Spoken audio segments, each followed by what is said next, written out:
Every single day of my miserable life, I smoke a very unhealthy amount. And when I inevitably whisk myself away into my sweet little dreams, they always turn out to be actual fever dreams. It'll either be the most delightful, confusing, or downright heinous activities my mind conjures up deep into the night. The complete relaxation and peace of mind being high gives me while falling asleep is worth the gamble I always inevitably take in my dreams. So I've recently journaled some of my more out-of-pocket dreams I've had while high, so I can expose my evil subconscious to the public. I'm not afraid to say it. I love monkeys. They're too funny and silly without a care in the world. All they do is swing from vine, chill, and be awesome. So I end up watching a lot of monkey videos in my free time, especially when I'm off a few gummies. You could best believe that afterward, when I fall asleep, a few cheeky chimps sneak through into my dreams. Now, this particular dream was built different because it starts off in the center of the monkey town square of the monkey village. This place had chimps and baboons walking all about in a civilized manner, and somehow I had this ability to telekinetically communicate with any monkey I wanted to. They would come up to me like, and I'd look into their soft eyes and respond. Yeah, man, I totally get you. That's too true. So I'm doing my monkey business, shopping in the local banana store, when the great sage monkey and mayor of Monkey Society approaches me. Nah, man, you got it all wrong. I'm a monkey just like you. I was just in an accident. So I started climbing this massive tree for the coconut, but it was too hard for my human body. So I eventually fell and landed into mud, where ants instantly ate my body alive. I felt every horrific bite as they tore the flesh straight off the muscle and bone and tendons. Unlike the real world, I wasn't devoured though. I was simply just decreased in size. As a tiny person, the great monk mayor officer supreme presidential monkey came to my side and said to me, I had never felt such disappointment in a chimp's eyes. Then I was quickly thrown into a trash can. It was an abrupt ending, but I mean, these are just dreams. I can't help what happens. Now that was a little dark, so let's lighten the mood. So I keep having dreams about prison. Whenever I go to bed, I more often than not dream I'm in a jail cell locked behind iron bars. This particular high-induced prison dream was a little different than the other ones I've had because it was also completely lucid. I had full control over my thoughts and actions, and for some reason I was in an all-female prison despite being a large smelly man. I vividly remember the first thought I had to myself being, I gotta rizz up these prison ladies, sheesh. Then grabbing the bars containing me with my huge arms and ripping them out of the walls one by one. Despite being aware it was a dream, I lost all control. As soon as I stepped out and all these fine dames laid eyes on me, I knew what was about to happen. One by one, each of these women slowly approached me, and right before it was about to get epic, I woke up into a sleep paralysis episode. I was laying in my infested bed as I remember it, but I couldn't move my bones or muscles. Then shadow people started to move out of the closet and slowly approach me. It was just like my dream prior, except that instead of hot babes, it was horrific eldritch underworld demons that probably wanted to kill me. They stood over my lifeless husk of a body, and as I looked them in the eyes, they just looked back. I was so scared I would have shit myself if I had bodily autonomy and wasn't paralyzed. Once I got my bodily control back though, the demons disappeared and I made a sound that sounded something like this. I just wish I got to stay in the prior dream just a little longer, man. There was another day where I was watching the Industry Baby music video non-stop just because I thought it was cool and the song is amazing. As I went to sleep, I had a really cool dream that involved a new strain of herpes that widely spread throughout the United States. It was very infectious and extremely life-threatening. So much so that it got to my entire family and I watched everyone I know and love slowly die in front of my eyes. I was not immune either because the strain eventually got to me and I had to see all my awesome and vascular muscles slowly drain away until I was but skin and bone disintegrating into nothingness. All that was left was to be welcomed into the afterlife's cold embrace. It was probably the coolest dream I've ever had. But throughout all these high dreams, my real high dream is to one day eventually smoke weed with Pokimane. I think that would make for a banger video, am I right? Anyways, I was just like Drake these nights because I would get so high, I would be out like a light. This was probably the least intelligent moment of my entire life. Unintentionally getting high for 3 consecutive days. This happened back when I lived with roommates. I had one roommate that would always buy those storage jars to put his food into. Unknowing to me, he had a jar of very special gummy bears that would sit on the kitchen counter in full view from anywhere in the living room. These special gummy bears, due to the jars he would put them in, were completely unmarked and proceeded to make me become an unknowing victim to their powers for the next 3 days. So I woke up at 5 a.m. like the champion beast trailblazer I am. I got my pre-workout and went out to drink it in the living room. This was when I first laid eyes on the gummy bear jar. I thought one little bear wouldn't hurt, so I eat it, drink the pre-workout, and drive to the gym. A little bit into my workout, I'm starting to feel sloshed. Damn, the pre-workout really hitting today. Sheesh, I feel like Charizard. But then it starts to get worse. I'm doing these curls like 1, 2, 4, 2, 3, 6. I just can't count correctly. My mind is all scattered. I started to realize something was really off when I got on the treadmill and ran 3 miles without feeling a shred of fatigue. I was just in a mental trance the entire time I ran. I go into the locker room, and while I sit here finally with a moment to myself, I realize I probably should not drive myself home. I had to wake up the boy Roman to pick me up and also bring someone else to take my car back because I felt crazy. He pulls up with Cameron and the operation is followed through. Are you alright, man? Yeah, I just feel different, but not bad. We get home and I've got a Zoom class to attend in about an hour. As I'm walking to my room, I pass the gummy bears and eat another one. While I wait for my class, I remember just sitting in my chair, staring at my PC, doing nothing like a zombie. I was trying to mentally will myself into being functional for this class, but since I ate the other gummy bear as I entered my room, it just got worse. I sat in this class just staring at myself in this little Zoom camera window. The teacher even called on me at one point, but I just kept staring. I didn't say a word. It may have been from me being so high I couldn't process what was happening, but there was not a word spoken from me. I woke up this day pretty tired from the high of yesterday, but I still hadn't put 2 and 2 together and realized the bears were edibles. I had an in-person class today to attend, so I left for that pretty early and again ate a gummy on my way out. The gummy hit as I was walking to class and I was like, God damn it, not again, what's happening to me? I keep walking to class because God picks his hardest fights for his strongest soldiers, until I realize I have no idea where I'm at. A few wrong turns had been made without me realizing it, and now I gotta figure out how to get back. I probably walk around these neighborhoods for like 30 minutes just trying to find my way back on track to get to class. But then I remember, oh yeah, I got a phone, I can use this. So I maps my way back to campus, but I had not made the calculations required to know by the time I got there, the class would be over. I walk into the lecture room that would be my class, and there's a whole different teacher in class going on that I attend, thinking, nah, this has got to be the same class. I bet this is just a substitute. The class ends and I'm still oblivious to the fact that that was not the lecture I was meant to be in. An email pops up on my phone about my absence, and I remember replying to the email just saying not true and then walking all the way home. I had homework to do, but as I sat down to do it, I was like, yo, the teacher did not teach us this today. So I just played Elden Ring for the next 8 hours of the day.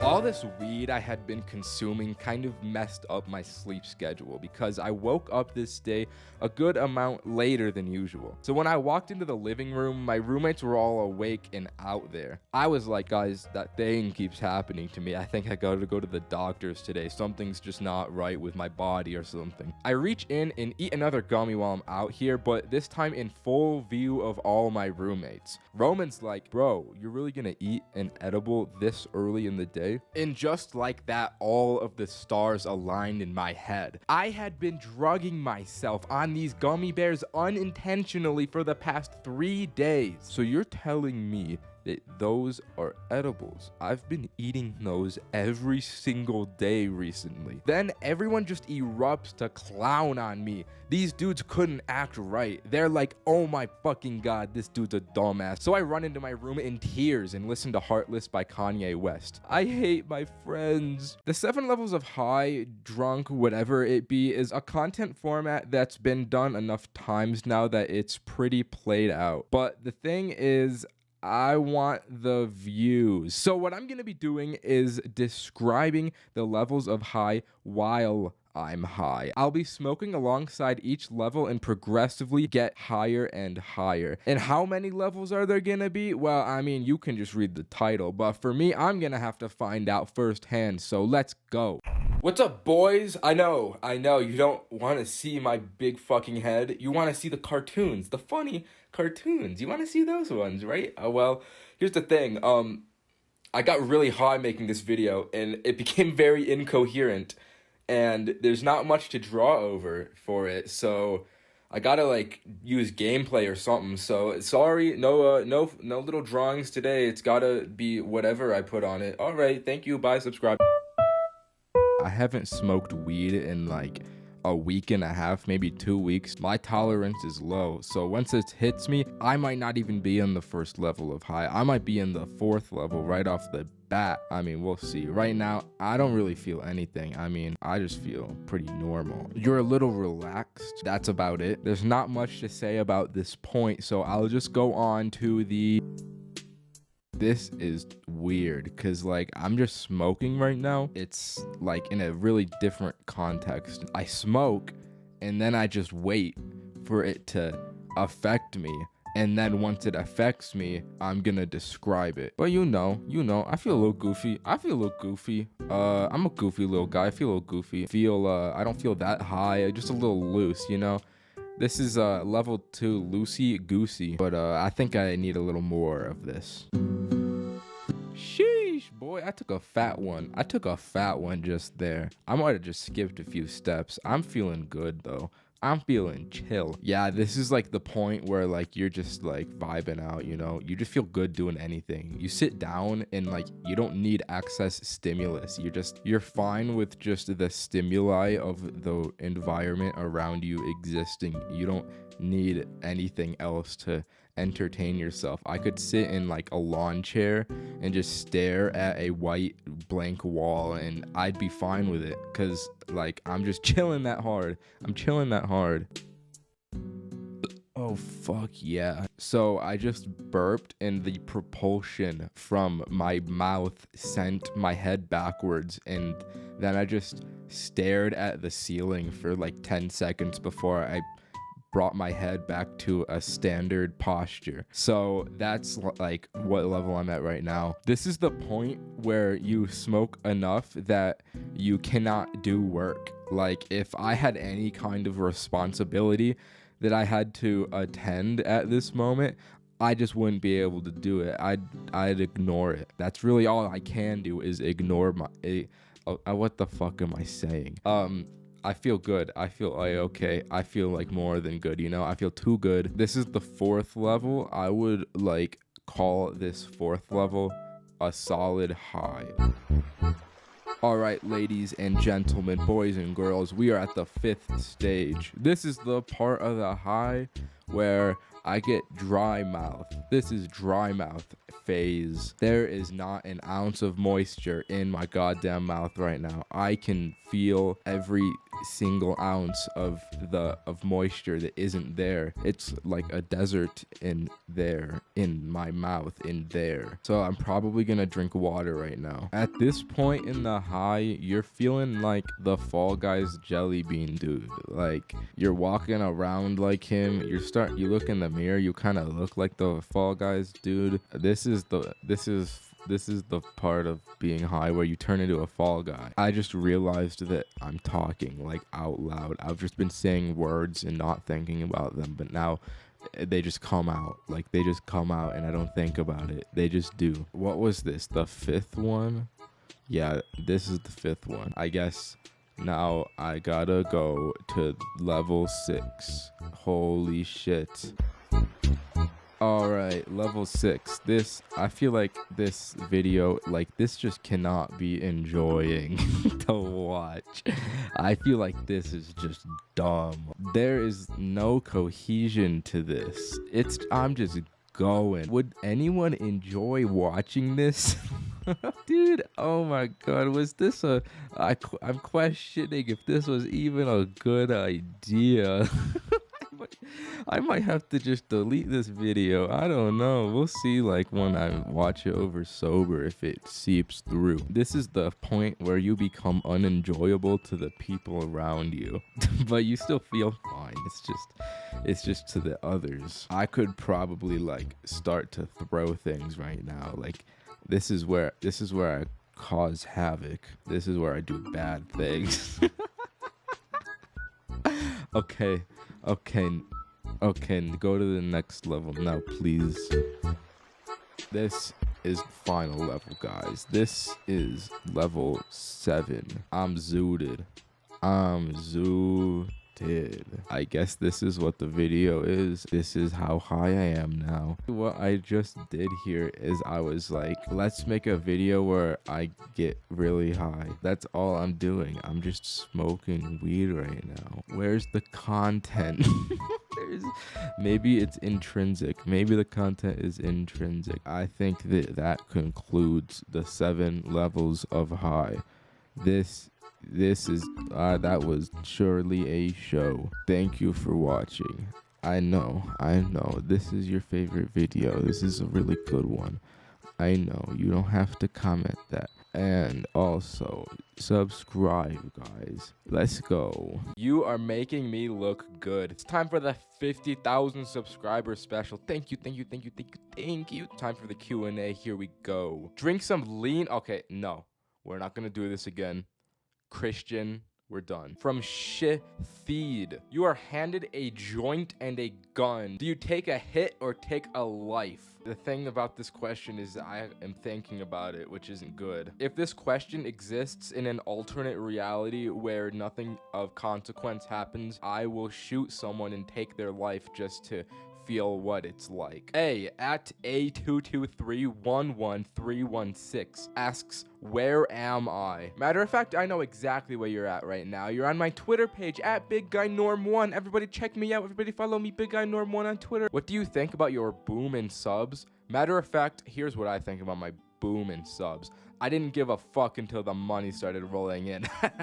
Fuck you. What's the worst city in Arizona and why is it Tucson? Now, I'm not gonna lie. Tucson is a shithole. I mean, fuck, dude. There was a man murdered feet away from me via a knife when I lived there, so it's not a place I like, but I think there's a lot more shit cities in Arizona. For example, Exhibit 1, Surprise, Arizona. This town is ass. Now, here's an article here about the 15 best things to do in Surprise, Arizona. Now, here's just a few of the highlights from this list here. So you could ride a boat, you could visit a stadium, or my personal favorite, you could explore the aquatic center, and the image is just a pool.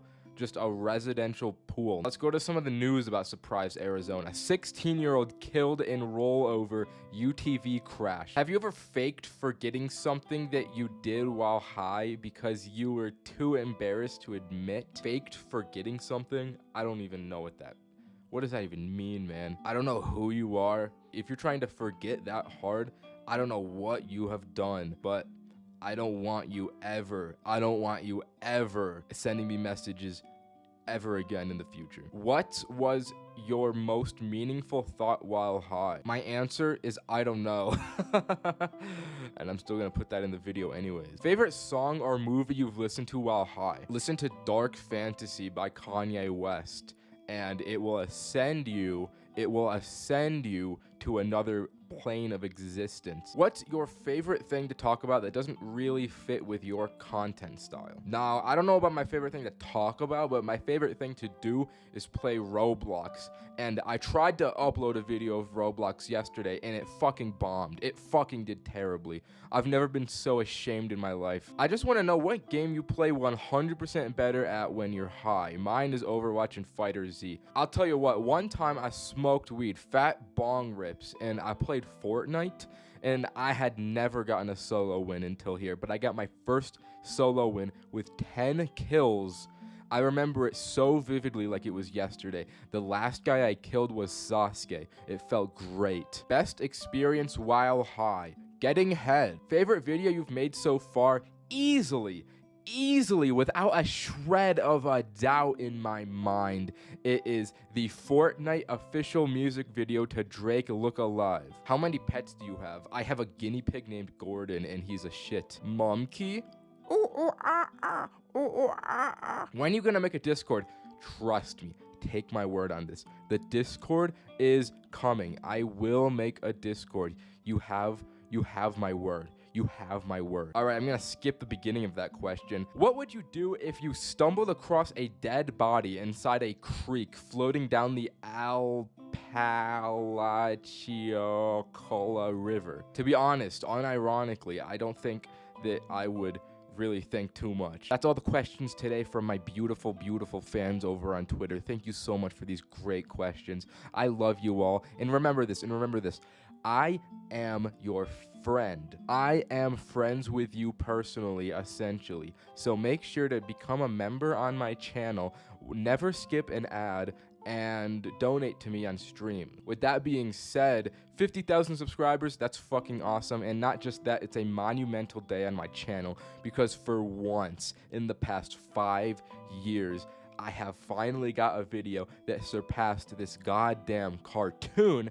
I made when I was 14 years old. So bye, thank you for watching, I love you. I'm sure that you all, like me, love the great American outdoors. I can't get enough of the nice pine trees, the nice fresh air, and the lack of cops. But unfortunately, sometimes it be the common man who wishes to do you wrong, in addition to the government. And by the common man, I was done wrong upon on this very camping trip. Me, Adam, Roman, and Roderick wanted to do this big trip into the woods with weed and alcohol. So we planned to go camping at this place that's sort of far away from my house. Far enough away to act a pirate, to be alone and get fucked up at. So you have to drive out of town, up this mountain, and through plateaus and valleys and rivers to get there. But once you get to the top, it becomes a lot of campsites that overlook this really big canyon. We took Roderick's rinky-dink Toyota Matrix, and let me tell you, the gams on this baby, the gams, as in there were none. It took us like 2 hours to get to the top. This car was not built for 4 young, spry boys going uphill. Once we finally made it after sweating in this no AC heat box, there was this fucking tree blocking the road we wanted for the campsite. So we moved that shit, like bam, like out the motherfucking way, bitch, blunts in mouth. So we get done being hot and we throw this tree, pull the car along the road, and make it to the campsite. It's all downhill to our left because the campsite washes out in the cliff drop. But we set up the tent and there's this beautifully constructed fire ring of high rocks that's right next to the edge. We set up the chairs and start working. Me and Roderick get the grate. Roman brought the skillet to rest on top. Adam starts rolling the yada yada, that sugar gabagool into the honey blunt, while my boy Roman gets the playlist bumping. We fry up eggs and bacon at like 9 at night and smother it in hot sauce and start drinking with dinner. We smash Coronas and we pass blunts for a little bit. Before long, the horror and reality of what we had just done began to set in. We had smothered a little too much and my stomach had really began to be a little fucking mad at me. One by one, we got hit by the shits in varying levels. Roman wound up throwing up because of his upset stomach. This unfortunately lasts a while, and I think the septic shock began to set in as we all felt absolutely feverish, from the shitting to the weed to the beers. Our grand night had hit a crash because I was just sacked out. But as I'm getting out of the tent at this time, I see what is clearly light coming from beyond the car. I'm at the tent, so I can't really see what it is from where I'm at. So I walk a little closer to see what it was. It's 5 flashlight beams walking in this cloud of light along the road. And if I wasn't gonna shit before, I was gonna shit myself now. No one in this group was saying anything. It was dead silent. They were coming along the road toward the campsite, and my heart is racing. But I try and be as quiet as I can as I get behind the tent. From behind the tent, I whispered that I saw people with flashlights coming. Roman sits up from the ground and reaches for the car keys, and now we're all sitting up to notice the light all coming closer. The lights reach the car and pause at it. We can see the outlines of like 3 guys peering into the car, but Roman presses the panic button. Immediately, the place just explodes with sound, and in a flash second, those 3 dudes were sprinting away from the car and not coming back. If we had not already been traumatized, we had been by now by the actual fucking trauma. We got all our shit out of the car and packed it into the tent and stay awoke all night until dawn. I guess in hindsight, it would have been smarter to leave and drive away, but we're badass motherfuckers. We wished they'd come back. We were ready to fuck them up. Eventually, I'm not gonna lie, we passed out waiting. But around sunrise, I woke up and poked my little head out the tent, and I got out and walked towards the fire pit. I slumped in one of the chairs and watched the valley open as the sun floated over the canyon, and then I passed out again. I woke up like 3 hours later. We all got our stuff and got the fuck out of there. But what we noticed as we were getting into the car to leave is that there was a scratch. These dudes had, I guess, I don't know, keyed the car or something, or maybe it was a knife and they were gonna kill us all. Oh, college dorms are terrible. I'd rather sleep on the sidewalk than be in the living conditions these places put the students through. My college is just horrible. I could go on about this for a while, but on campus, there was one dorm that was actually livable, and that's the honors dorm. I won't lie, my high school performance was not good, but during my freshman year of college, I got put into the honors dorm for weird COVID reasons, probably. But I didn't complain. I didn't choose to be born God's favorite. This was the first time I had full independence, too. I mean, everyone did. This is just what you do. You smoke in the college dorm. Even the honors kids were doing it. It's crazy. So it's one of the first months of college, and I'm at this little get-together at some other dude's dorm. I don't know who was there. I hardly remember these people, but there was one guy that's important, and that's my main man, Adam. We were smoking, drinking, doing all that, but there was hardly anything happening. It was like a 7-person get-together just watching 2 guys play Call of Duty. So Adam and I are like, this is ass, we gotta get out of here and make something happen. So the 2 of us leave the function, and the thing about this dude's place is it's on a different floor of the building than we lived on.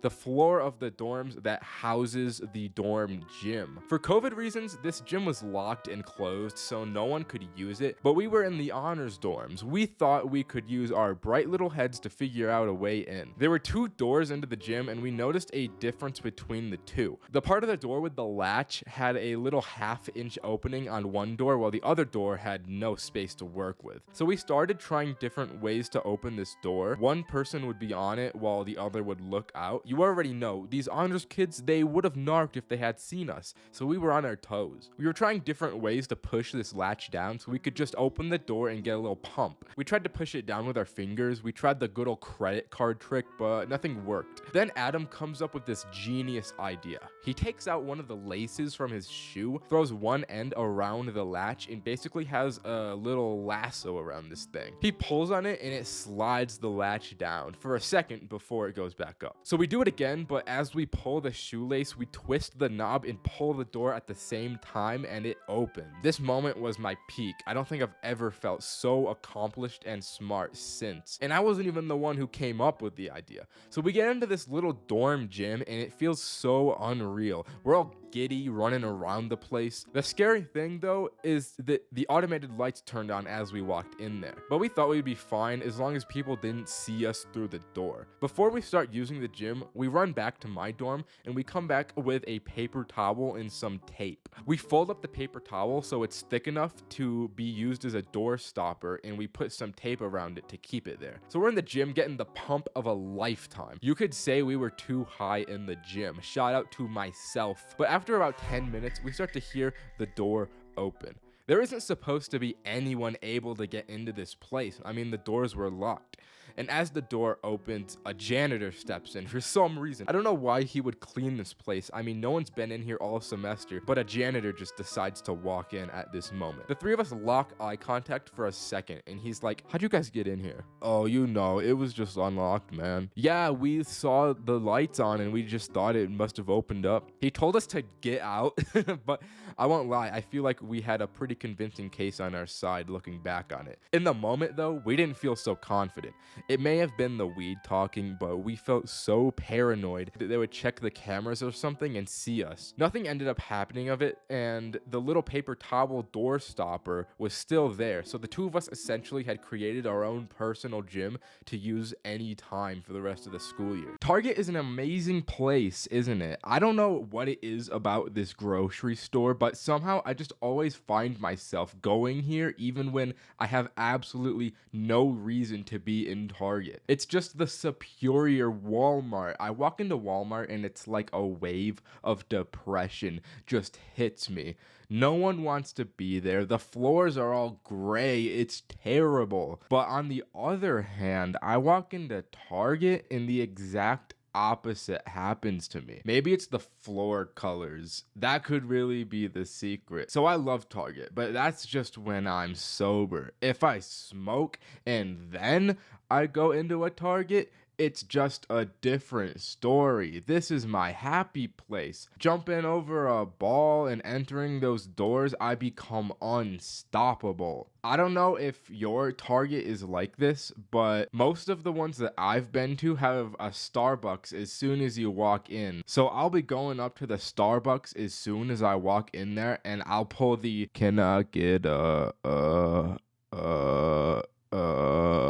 and I just can't help myself to eat one of those ooey gooey delicious little pastries they sell there. I end up buying one of those caramel ribbon crunch frappuccinos and drink the whole thing while I'm in the store with no regard to the impending diabetes that I'm going to have. I end up getting super high and cracked off this caffeine, and I've just started. I just walked through the doors and I'm fucked. I don't know if other people experience this, but whenever I'm in a public grocery store while I'm high, I just walk around with a big smile on my face and I can't control it. I don't want to be walking around with this big ass grin. I try and resist it, but it just can't be stopped, which becomes a problem because when you're high in public, you don't want people to know you're high. Me especially. Even if I'm chilling at home and I'm high, I try and keep it from everyone. It's just like an instinct. I have no reason to do this. I just kind of do. So I'll just be in Target feeling like I'm the most suspicious guy on the planet because of this big ol' smile. To be honest, I probably am. I mean, people see me, they perceive me. I probably am sus as hell. And that's why you gotta wear a mask when you go out high. That's a little wisdom for you. Despite being an adult man, the first place I'm gravitated to is, of course, the Lego aisle. I know I'm not gonna buy any of these Lego sets too.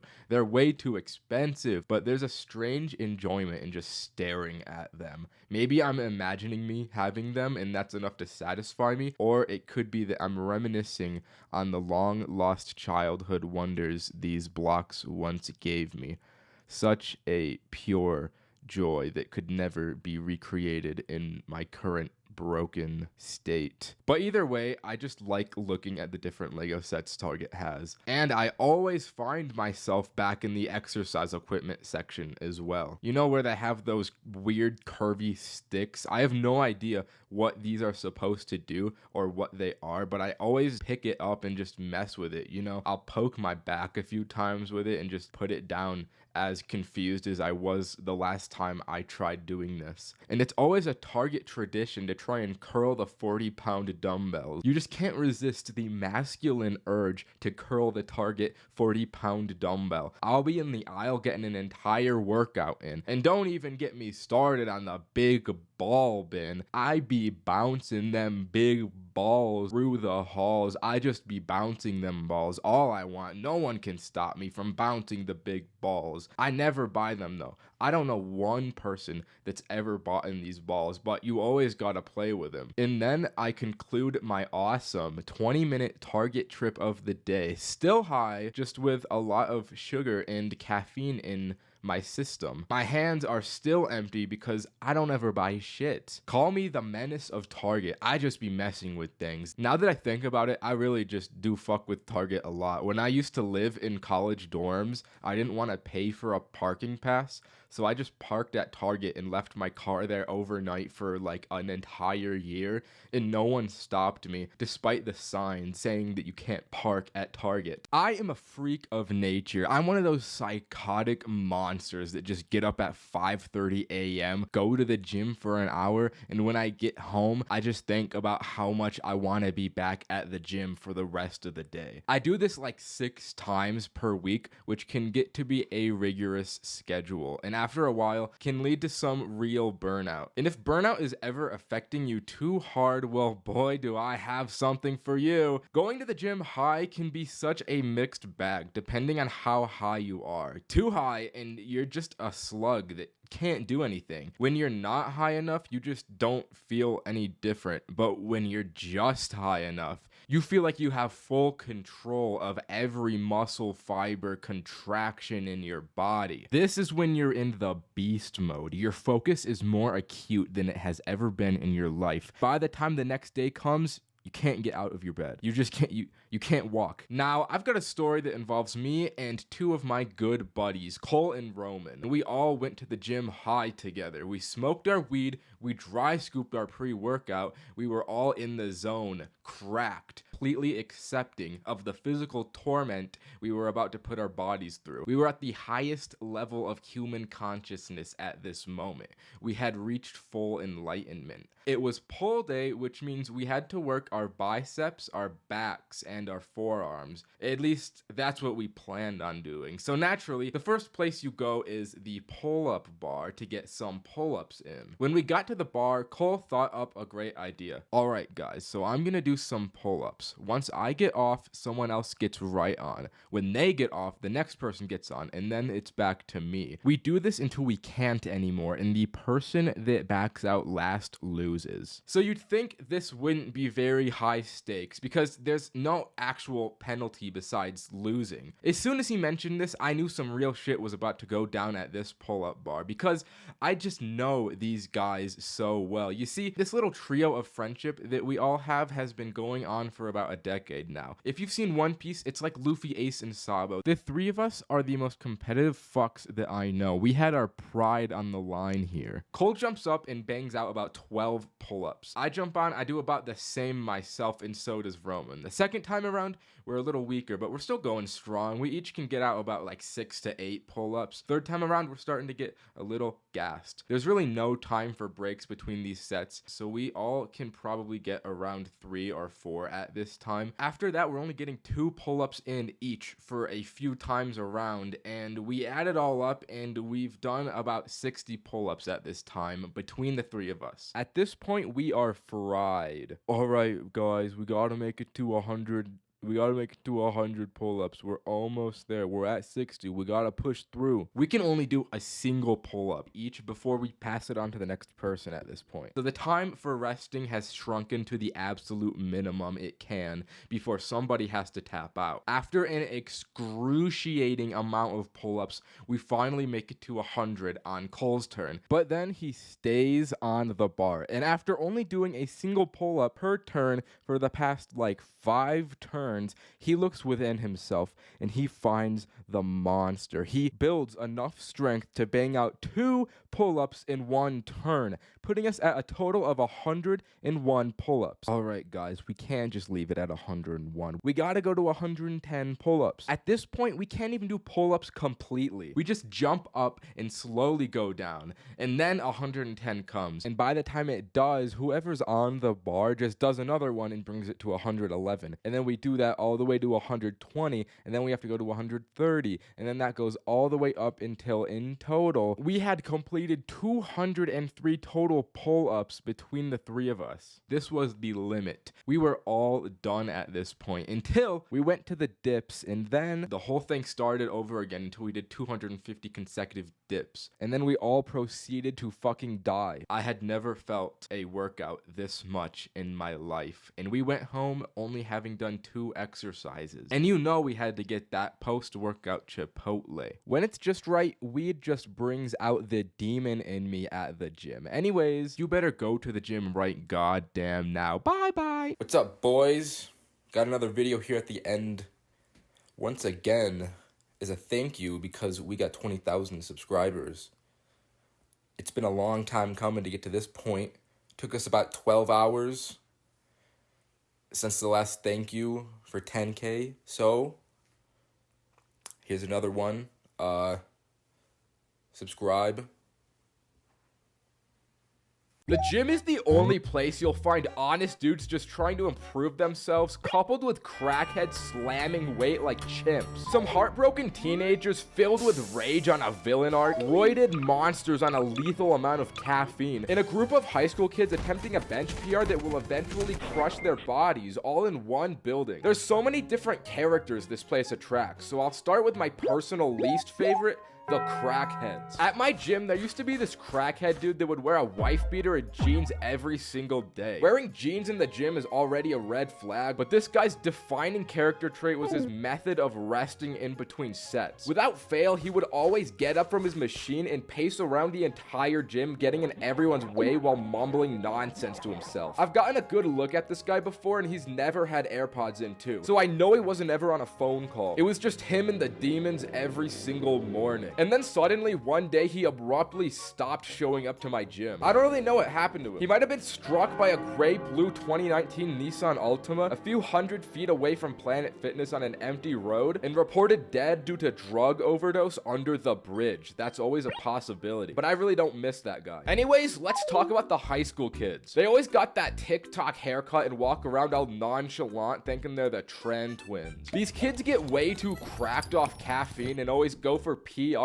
every single time they lift. High school kids only ever hit chest and take up the bench press for 2 hours at a time, while their group of like 6 guys take turns. And out of those 6 guys, you already know one of them is on his villain arc. He's a self-proclaimed Sigma working at Taco Bell, thinking he's about to be the world's first gazillionaire. The villain arc guy definitely has skull candy headphones on while he wears an oversized black hoodie and listens to NBA YoungBoy at full volume while he shadow boxes right in front of everyone's view of the free weights. And all of that because one girl in his biology class broke his heart. Let's just hope that he doesn't get reminded of her when he first lays eyes on the gym baddie. I mean, it's just a female. There isn't really a lot to say about this person. She hits legs like 4 times a week, which is excessive, but I mean, that's really all there is to say. Next guy is the Stoic. This is the average Sam Sulik viewer. Bro doesn't need caffeine to get through his lift. All he needs is his TikTok vagabond quotes like, leaves fall because they cannot soar without the wind. And that's enough to get him through anything. The Stoic never has a cheat meal, always wakes up at 5 a.m. with 8 hours of sleep, never skips legs, probably listens to Skyrim atmospheres during his lift, and plays bullet chess in between sets. The only thing he's not stoic about is 10 minutes of cardio, unlike the guy that's always running. I mean, he's just always running on the treadmill. He'll be running when you enter the gym and running when you leave. If you look at his time, it's probably some absurd amount, like 3 hours of straight running. I don't know why he doesn't just go outside. I imagine multiple hours of running in place every day gets boring, but I guess the running guy loves it. Now, there is a very rare subcategory of the running guy that holds up their phones to watch shows the entire time they run. There is no way that running that position isn't completely detrimental to your entire skeletal system. But at least they do cardio. It's something that the loud middle-aged guy could use some more of. Somehow this guy not only ego lifts weight, but also ego re-racks his weight. The way he puts up the tricep pull down creates the most diabolically ear-shattering noise I've ever heard. Bro just cannot put the weight down gently. And as loud as he lifts, he also yaps to all of his other middle-aged goons.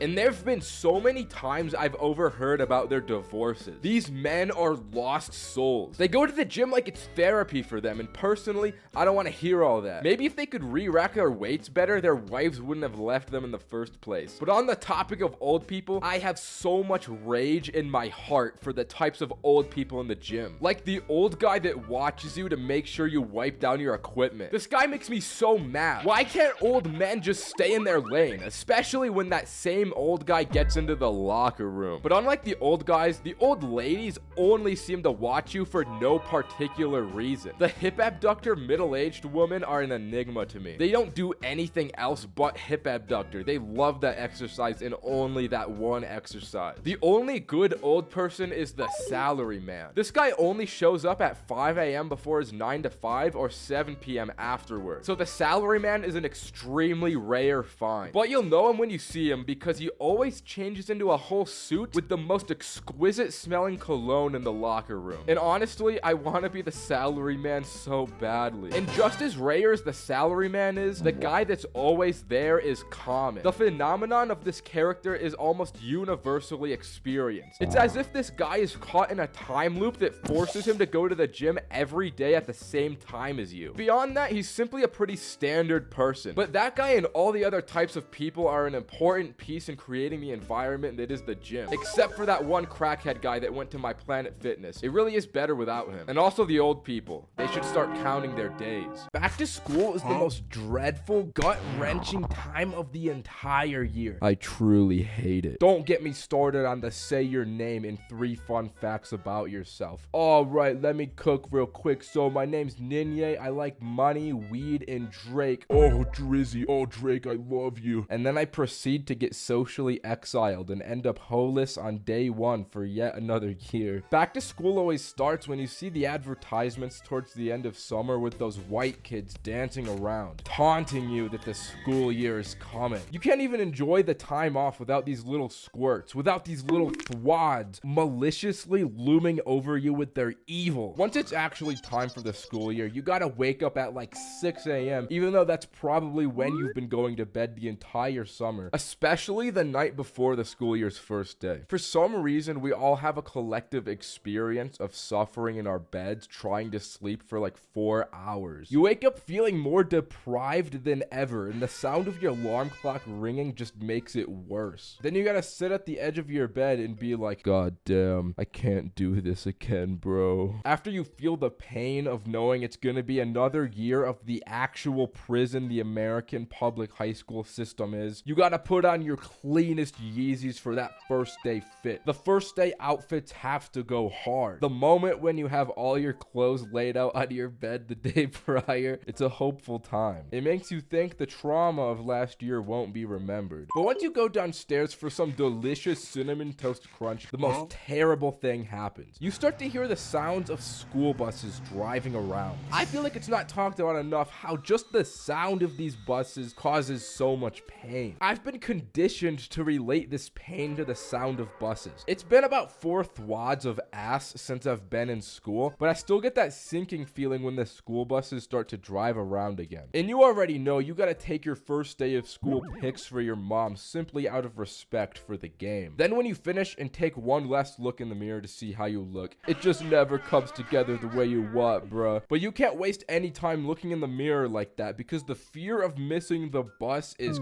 crushing. If you miss that bus, you might as well jump into traffic because what happens at home when your mom finds out will probably be worse. During the bus ride, if you nod off for just 1 second and your head touches the window, it's gonna pound your skull into dust. And there is no air conditioning in the buses. So if you live somewhere hot, you'll sweat terribly the entire ride and smell like dog water by the time you get to school. When you pull up and lay eyes on school for the first time in months, you gotta be prepared to see some of the most downright abysmal fits some of these kids wear. Every school has the highlighter freshman. It's like, where do these kids even spawn from? Why is there always a highlighter kid at school? And then there's the army kid in all camouflage tactical gear. He's probably named Brian and he wears glasses with the band that wraps all the way around his head. Bro is really dressed for the worst possible scenario. Then we got the army kid who always wears the Ushanka fur hat and thinks that Soviet Russia is the coolest thing in the world. Dude is a literal 14-year-old. How can you be that much into war and politics? He doesn't even know the world outside of his mom's house. Like, get a job, little bro. When the first bell rings, finding your classes will make you feel like you're searching for the One Piece. I swear I'm always so lost, but I might just be directionally challenged because I can remember some years when I needed my schedule guide for like 2 months after the year started. And because of that, I more times than not walk into my class a few minutes late. And when you walk into class late, everyone just stares at you. Everyone will simultaneously eye you down like they're all 6-foot light skins with baby blue eyes staring into the depths of your soul. Once class actually starts, I won't lie, in my opinion, the first day goes hard. I always forget that it's just going over the syllabus on day one. I walk in there expecting hard manual labor. So when I get to just sit down and tune out, I've always been a big fan of that. Along with the syllabus, you've also got to do the dreaded icebreakers. You cannot tell me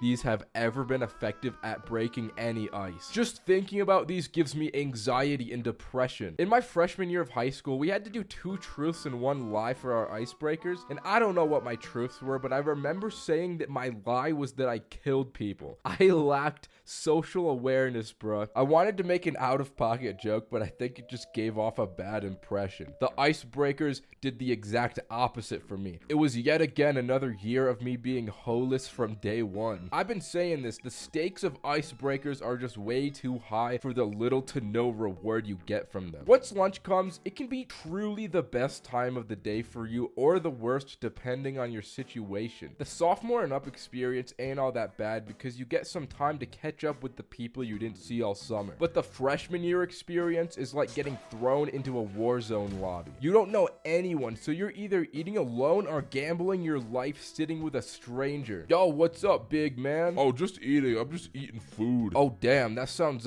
tasty. That sounds tasty. What are you eating? Bologna sandwich. Damn, bologna sandwich. That's fire. Thanks, man. And I swear, somehow dudes always end up fighting each other at lunch on the first day. How this happens is beyond me. It's like these 2 dudes have been training all summer for the inevitability of this confrontation. But we have got to put respect on the name of those 2. They add an entertainment value to the first day experience. And that's a truly selfless and altruistic act. Then once you finally get through lunch, it's back to more syllabus and icebreakers. But there's always that one class that actually does work. I can guarantee every class that makes you do work on day 1 has the Sigma male teacher. Dude is always hustling the class down to the final minute. Like, bro, you gotta relax. You're a high school teacher. But it all becomes worth it when you get to see the baddie teacher for the first time all summer. Oh my god. Oh.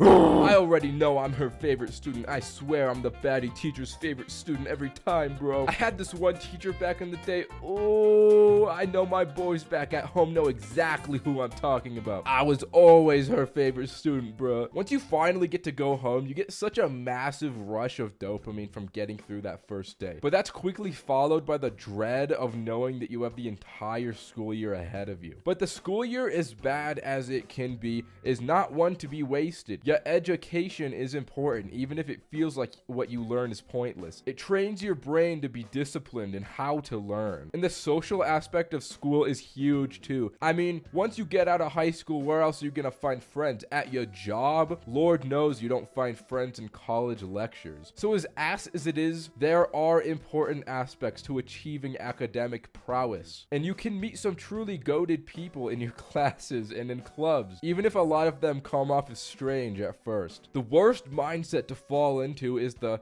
I don't like anyone at school, they're all weird mindset, because truthfully, that's simply projection. There's an important balance to get in school where you care about it, but you also pick your battles and realize that some of it is not worth caring about. Like the hose. Don't care about the hose, bro. It'll only lead to your own downfall. I'm not really one to talk though, because my experience of high school was just waiting to go home so I could go to the gym and make YouTube videos. If there's one thing I know, it's alcohol addiction. And being the amazing YouTuber that I am, I've decided to bless you goblins with the divine knowledge of a true alcoholic's 31 levels of alcohol addiction. So if you ever plan on becoming an alcoholic like myself, you'll know exactly what to expect. Stage 1, partying. I'd be lying if I said partying every weekend for about 6 months straight didn't contribute to my addiction's early stages. I mean, going out, getting wasted, and pulling all the finest of ladies all the time just feels so awesome, and I wasn't about to ever stop. And let me tell you, it was well worth the disease that I picked up from them. Stage 2, drinking every day. At this point, I would drink a beer almost every single day, regardless of what it was I was doing. If you have a wife and kids, this is usually the stage where you'll notice they start to get a little concerned. Not that you should pay any mind to them, I'm just saying that'll probably happen. Stage 3, complacency. You simply give up on working and stay at home watching TikToks all day. As you increasingly gain weight and become a true slob melded together with your couch, you start to really feel more awesome than usual. Stage 4, depression. The true weight of what you've become will start to set in, and admittedly, you get a little sad sometimes. I remember once when I was in this phase, I spent 6 hours crying and trying to drown my sorrows in whiskey before being just like Drake and going out like a light over the toilet. Stage 5, abandonment. I remember at this stage, my wife and kids left me, and I had to split half of everything I owned with her, and so I moved into a small apartment studio that's about 300 square feet in total. This is why you should never sign a prenup. Being alone and abandoned isn't all that bad when you think about the samurai way and how they stay disciplined and strong on a rigorous and lonely path to find true happiness. Being an alcoholic is a lot like that. Stage 6, more alcohol. Yep, you guessed it. After my family left me, I drank more because I had nothing holding me back. Stage 7, drugs. I discovered weed at this stage because it really helped me take the edge off. Stage 8, more drugs. I discovered meth at this stage because it really helped me take the edge off. Stage 9, cool music. At this point, you'll find yourself feeling a little more adventurous with your music taste, so you'll branch out and find that you enjoy way more music than you originally thought you would. Stage 10, despair. I would have taken stage 4 over this any day. Stage 11, agony. I would have taken stage 10 over this one any day. Stage 12, bargaining. At this stage, you will beg your wife and kids to come back to you with empty promises and by also giving them false hope. God, I miss her. Stage 13, buying services. I can't say what this is exactly for YouTube reasons, but imagine you see one of those fine ladies on the street and you give her a little cash and go back to a motel for the most epic 30 seconds of your life. Stage 14, financial ruin. After supporting so many young ladies' small businesses, all the money you've been living off of and saved up your whole life is now run dry. I was on the streets for months. Stage 15, contemplation. You will really start thinking here. All these thoughts you have will really get you thinking real good, and you'll really think and contemplate in deep thought, and just don't think about her. It hurts too much. Stage 13, rehab. Getting clean was probably the best thing I could have done for myself because I got a job, a new house, and my life became really stable again. Stage 13, relapse. With all this money, you're finally able to afford all that alcohol you couldn't have when you were broke. Stage 18, abduction. I was walking around my local town after a few dozen drinks when a suspicious vehicle took me. Dark, human-like figures towered over me and subjected my body to experiments that weren't very nice. I can only imagine that every alcoholic goes through a stage as wild and consequential as this one, and if not, you're clearly not drinking enough. Stage 19. Time skip. Apparently those figures held on to me a little longer than I thought because by the time I was back, my small little peasant village no longer existed and a few hundred years had passed. Stage 20, alcohol again. Damn, let me tell you, this future alcohol is friggin' sweet. Sheesh. Stage 21, money. You turn in all your possessions to a pawn shop because they're now antiques and you get very rich. Stage 22, buying future services. This was awesome. Let me tell you, all these techniques they come up with will blow your mind for some of the best 30 seconds you'll ever have. If you want to see what exactly they did, subscribe to Ninja Plus. Stage 23, returning home. With the last of your funds, you buy a time machine and go back home. Stage 24, grind. Now that you're back home, you have a lot of modern drinks to catch up on, so you better get chugging. Stage 25, arson. Burn her house down for leaving you. Stage 26, evasion. Now that you're a convicted criminal, you gotta run from the law. In my personal experience, going to Canada has worked pretty sweet for me. Stage 27, you don't want to know. Stage 27. Stage 28, power. Now that you're part of the mob, you have a lot of power at your fingertips. I mean, you can kind of do whatever you want here, really. So beyond this point, the stages may vary a bit from person to person, you know what I mean? Stage 29, go to the bathroom. Since you've been holding it in this whole time since becoming an alcoholic, I would highly recommend going to the bathroom, but I'm not your dad, so you can do whatever I want. Stage 30, bowling string. Since you're such an important figurehead behind the scenes of multiple governments, you can now mold the world how you see fit. So make sure to give yourself an edge over any and all competition you face, and take that edge off with a little Hennessy while you're at it. Stage 23, become a YouTuber. You heard me right. Not only is this a stage of alcoholism video, but it doubles as a tutorial on how to become a world famous YouTuber just like me. So make sure to follow these steps exactly. Otherwise, you messed up and you'll never amount to anything in your short, meaningless existence. I recently bought an Airbnb to stay in for 50 hours and get deviously high for the entire time period. Every 5 hours that passed, my beautiful friend Cameron would spin a giant wheel with various different challenges I would have to complete. By default, every 5 hours, I would also eat a 25 milligram edible, progressively getting higher and higher as the challenge went on. But if I failed the challenge, Cameron would force me to eat an additional 2 gummies, which, you know, would probably end up with me passed out if I failed too many. For the first 5-hour block, Cameron spun that massive wheel and got make a PowerPoint. So I eat my gummy and start thinking about what I'm going to make this PowerPoint about. I'm looking around this Airbnb room for inspiration, but there's not much to work with. But then I feast my eyes upon something great. It was one of those corny Christian house decor items, and I thought, yeah, I can work with this. I got to work tirelessly on this PowerPoint. Although those gummies started to hit halfway through, so it took me a bit longer than I anticipated, that was nothing the Lord's strength couldn't handle. After hours of endless work, I had a finished product to present to Cameron. Alright, Cameron, so this is why Jesus Christ should definitely smoke weed by Ninye. Let's be honest here, he's still a person at the end of the day, just like me and you. And I bet being the Holy Lord comes with a lot of stress and anxiety. I bet smoking weed would really help him out with that. Let's do a little activity. Let's count on our hands how many of our friends believe in the Lord's faith. Yeah, that's right, not a single one. The youth are quickly losing faith, but smoking weed will make Jesus way cooler and way more relatable to younger people. Here's just a quick before and after. Jesus before he smokes weed and Jesus after he smokes weed. As you can tell, there's a big upgrade here. Without weed, he is mid. Faith will be peak again. Thank you for listening. Cameron thought my presentation was very cool and impressive, so afterwards I didn't have to eat any extra gummies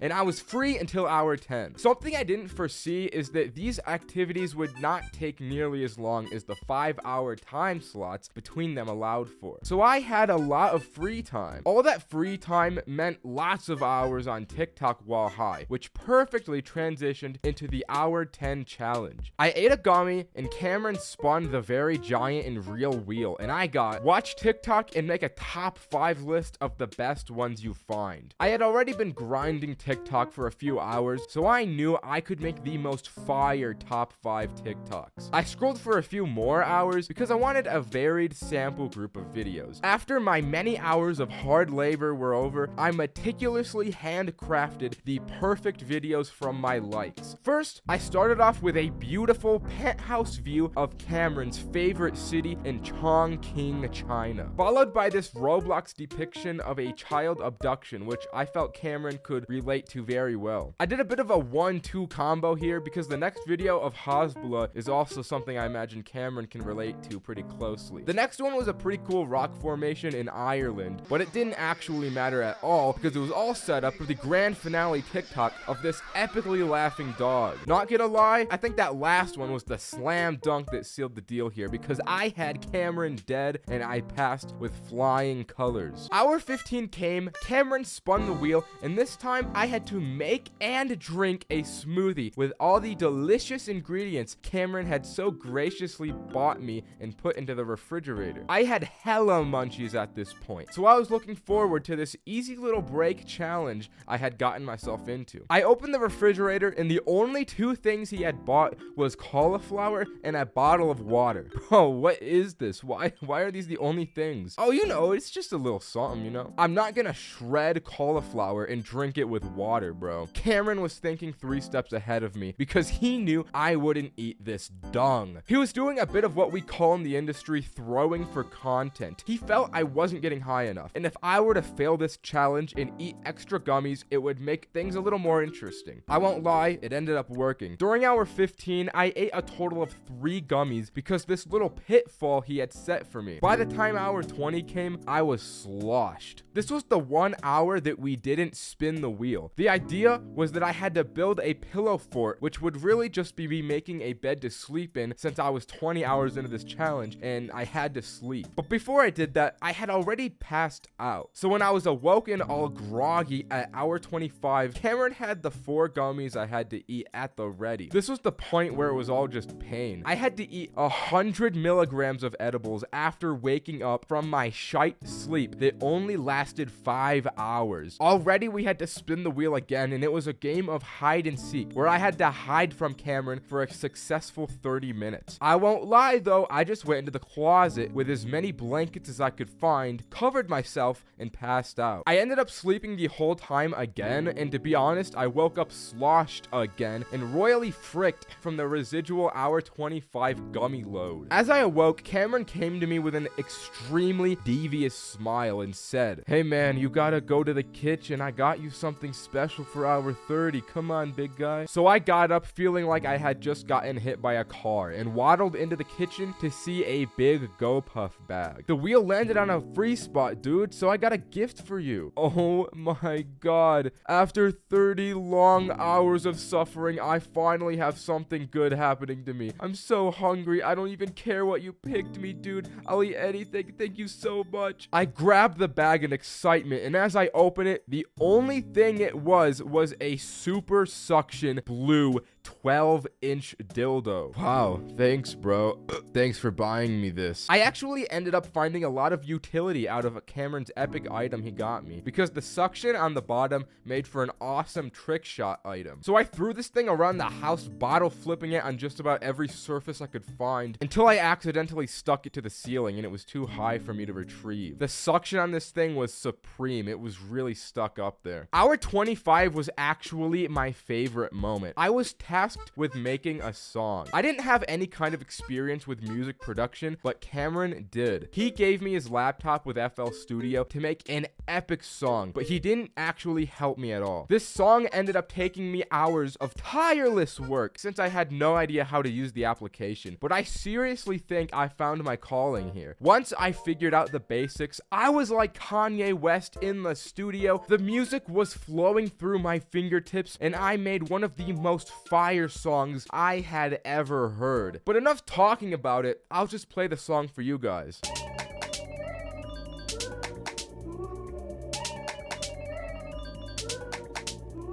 For some reason, Cameron didn't like this song though, because his head is too far up his ass. So I ended up eating an extra 2 gummies, and it was off to hour 40. The wheel spun, and what was required was a battle of willpower, discipline, and heart. I had to step outside in merely my undies while it was blisteringly cold and blizzarding, and survive standing in the snow like a Joe Rogan ice bath for 5 minutes. If I were to fail this challenge, I'd have to eat a gummy for every remaining minute on the clock, so the stakes here were higher than ever. I took a moment to collect myself, as I knew this would take an incredible amount of focus. So I did that thing you do where you sit at your bedside in the morning and take in the fact that you have to live another day on this earth. Except instead of a bed, it was on a couch side, and I was preparing for war. As I initially went outside, the cold hit me hard. Instantly, I wanted to turn back. But I saw the sinister look Cameron had in his eyes. I saw how badly he wanted to feed me all those gummies, and I was determined to prove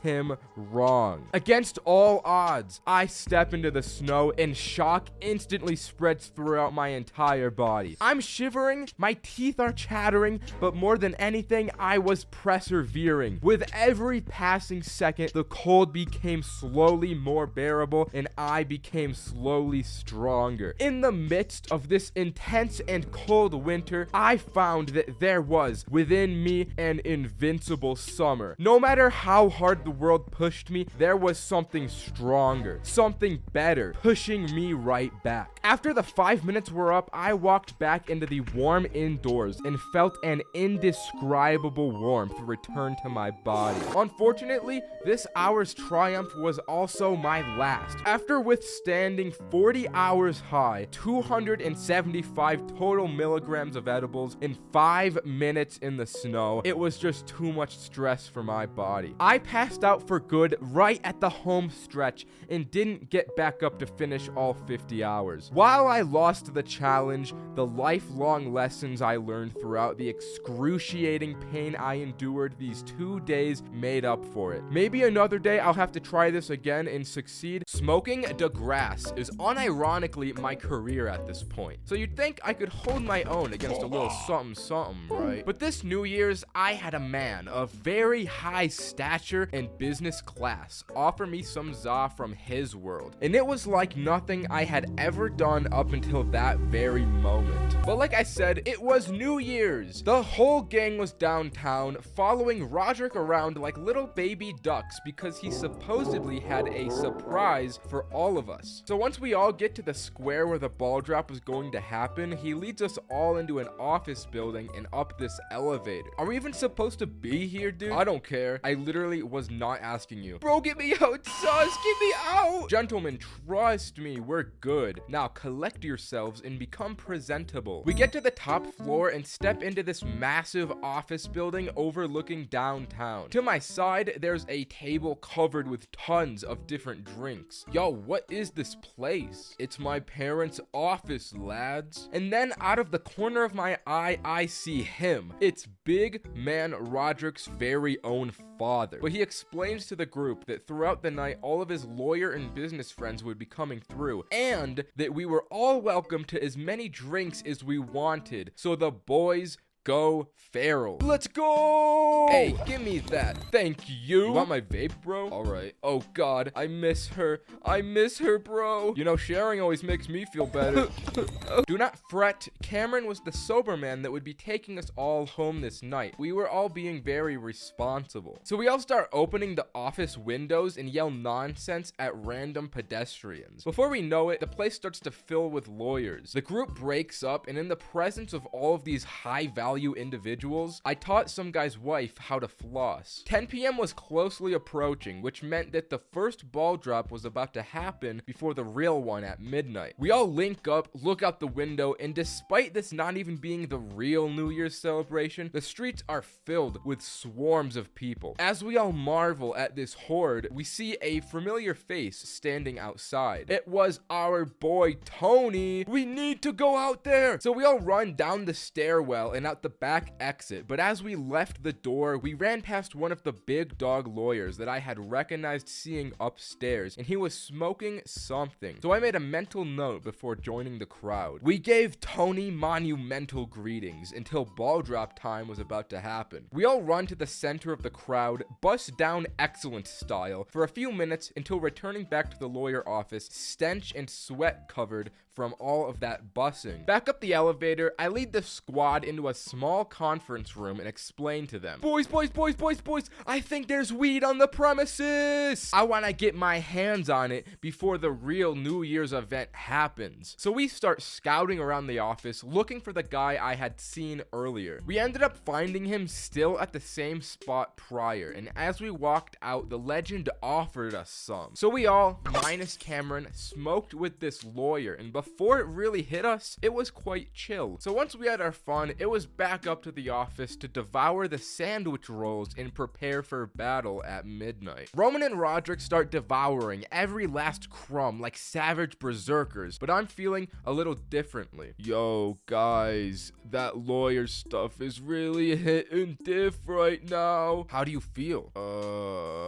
I'm gonna go to that conference room again. So I'm sitting in the conference room alone. On the floor, I find a bunch of strings and start assorting sorting them from longest to shortest. These two women walk into the room like, what are you doing? I'm playing with strings to stay alive. And that's all I remember out of that interaction. There was this dude that also came in as well, and he talked to me for like 5 minutes, but I have no memory of a word he said. Eventually, Cameron and Adam came into the room. Bro, we lost Roman and Roderick. Lamau. Do you need to go home, dude? Yeah. Alright, bro, we'll try and call them. And about 18 phone calls were made to Roman's phone, and not one was answered. Cameron and Adam decided they'd face the New Year's storm out in the streets to look for the two, while I stayed up in the office, so they moved out. It didn't take long for me to get bored of sitting in this conference room, so I get up and leave to look out the window and watch the ball drop from there. As I'm staring out this window, I eventually do see Roman and Roderick out there going crazy in the square. I watch them for a few minutes until Roderick walks away to get drinks from a bar or something, so Roman's out there all alone. Then there's this big middle-aged dude pushing his way through the crowd of people for I don't know why. Roman was in big man's trajectory, so once he eventually shoves Roman shoves him back. And then this dude punches Roman so hard that he falls to the ground, and the police detain the unhinged big man. After seeing that, I thought, well, I should let them know I found Roman. So I walked down calling Cameron, telling him to meet me at the office entrance. As the both of us link, it's about a minute until New Year's, and everyone around us is going bananas, so we just stay put not to lose each other. Once midnight struck and the ball dropped, I just stared up into the sky completely unmoving and honestly feeling nothing. That za had me a stoic. So where's Roman? I lost him. Damn. Okay, well, I'm just gonna take you home, bro. You're clearly sloshed. I'll find them later. So my handsome little savior drives me back to my place. I get inside, and as I'm taking my stuff out of my pockets, I realized I still have Roderick's vape, but I didn't care and instantly passed out. And if you want to know what happened with Roman after this dude punched him and what went down once I left, you're gonna have to wait 3 months for when Roman makes his own video, because I don't know what happened. Boo-hoo! Many moons ago, when I was merely a supple young weed smoker, I was ignorant of the powers Thanksgiving Day holds. When the abundant load of yummy food comes face to face with a growing boy cracked off 2 guaps and a blinker, things get ugly. The gravy, the mashed potatoes, the stuffing, good big Lord above. Do not get me started on them cobblers. Dear gods, I will bust. But along with the excellence of Thanksgiving feasts, the price you pay is the difficulty of communication. With likely most of your family around, the danger levels are high. One slip up and you'll get the belt in front of everyone and have to sleep outside in the doghouse while it rains. Luckily, during my first rodeo, I developed strategies and tactics and moves to avoid my high being detected. So here's the story of that. It was the big day, and all my family were just about prepared to eat the yummy food. As a pubescent gamer boy, high schooler dork loser with nothing going for me, I wasn't downstairs with them. I was locked in my bedroom, grinding Destiny with the only distant family member that we all know. It was the cousin, the top G of Thanksgiving. He hits me with the classic, "Hey, let's go for a little walk before we eat." But my arrogant ass didn't know this code at the time, so I'm like, "No, I want to keep playing Destiny." So he shows me he's got that stizzy on him. Big cuz came to my crib with the strap, and I go primal. Ooh, gimme.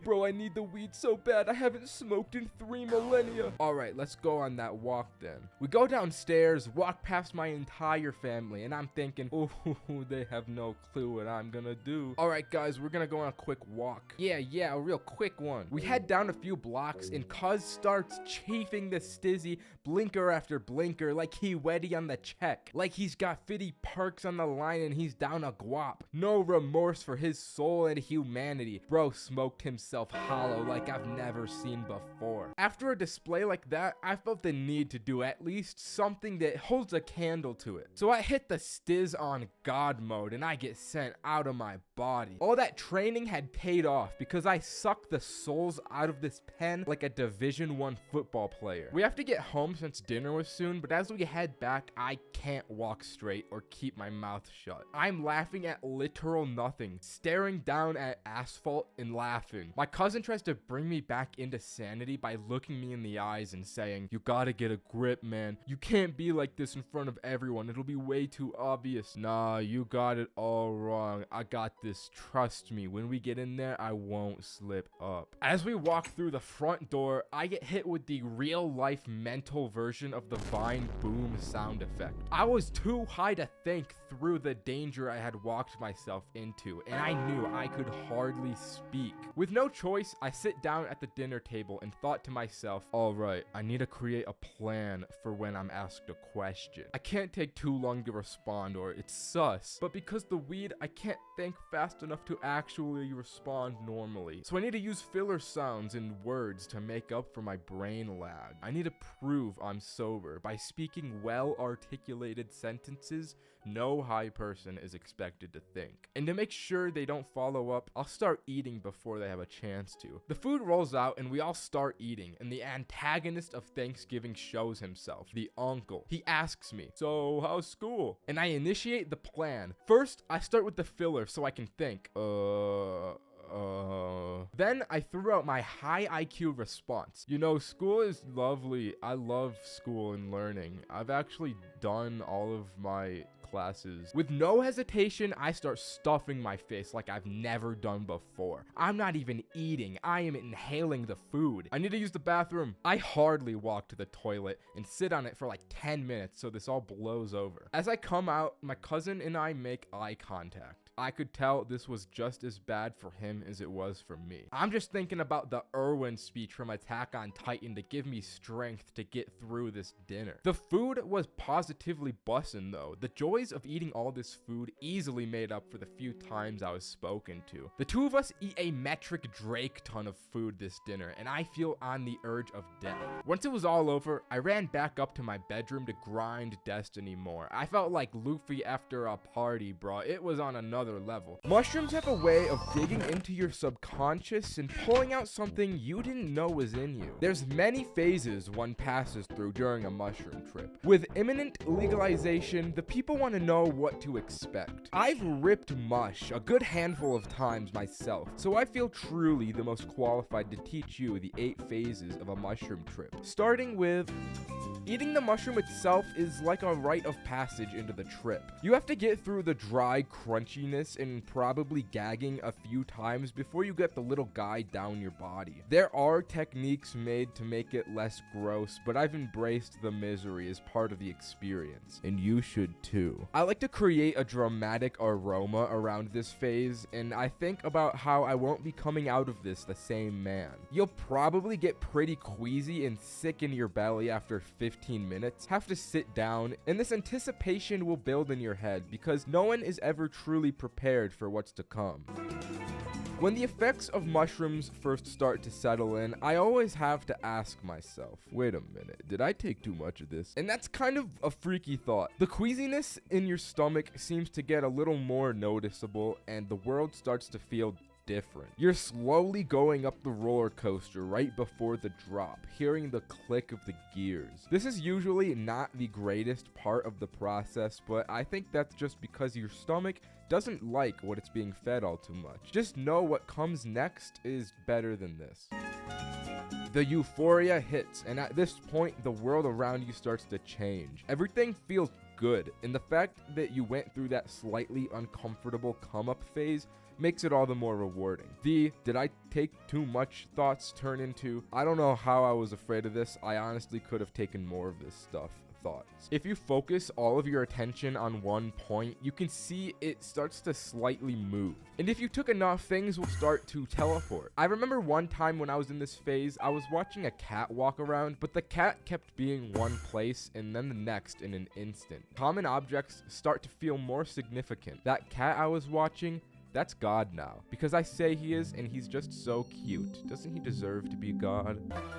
At some point, you'll have to go to the bathroom. You walk in, do your business, and when you turn around, you see yourself in the mirror. When this moment happens, you find yourself at the fork of a branching storyline, and you've got to choose the correct dialogue options to get towards the good ending or the bad ending. You stare at your face, but you don't look the same. This is either scary, which leads to bad ending, or funny, which leads to good ending. The environment you're in and the people you're around make the difference here, so you better have chosen wisely, little one. Either way, you'll most likely get into some kind of deep thought about yourself and what you even are.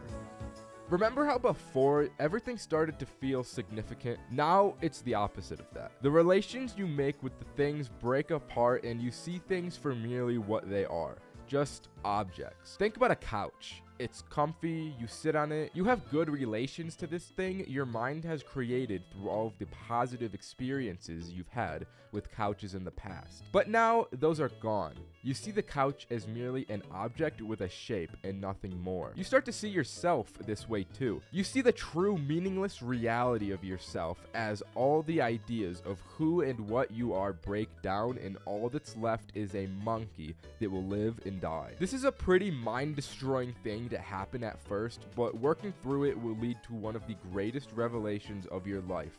Hopefully. You've gotten pretty deep into your mind and are probably trying to scrape around for some kind of meaning you can find, but there's nothing. Then you come to realize, hey, there's nothing. Once you realize all of this thought is as meaningless as you are, you're forced into the present and realize that experiencing now is pretty fun, and there's no real reason to think about this any further because it just gives you needless pain. With this knowledge you've just experienced, you learn to mute the nonsense and focus on good things that are fun and make you happy. You just have fun. Whatever you want to do, you do it. But this time, it feels like there's been a weight lifted off of your body. You're still pretty high from being on drugs, but instead of existential dread looming over you, you get to enjoy being high because you conquered that existential dread. Eat yummy food and play fun video games. Whatever you do, you'll be so immersed in experiencing the current moment, it'll all feel so new to you.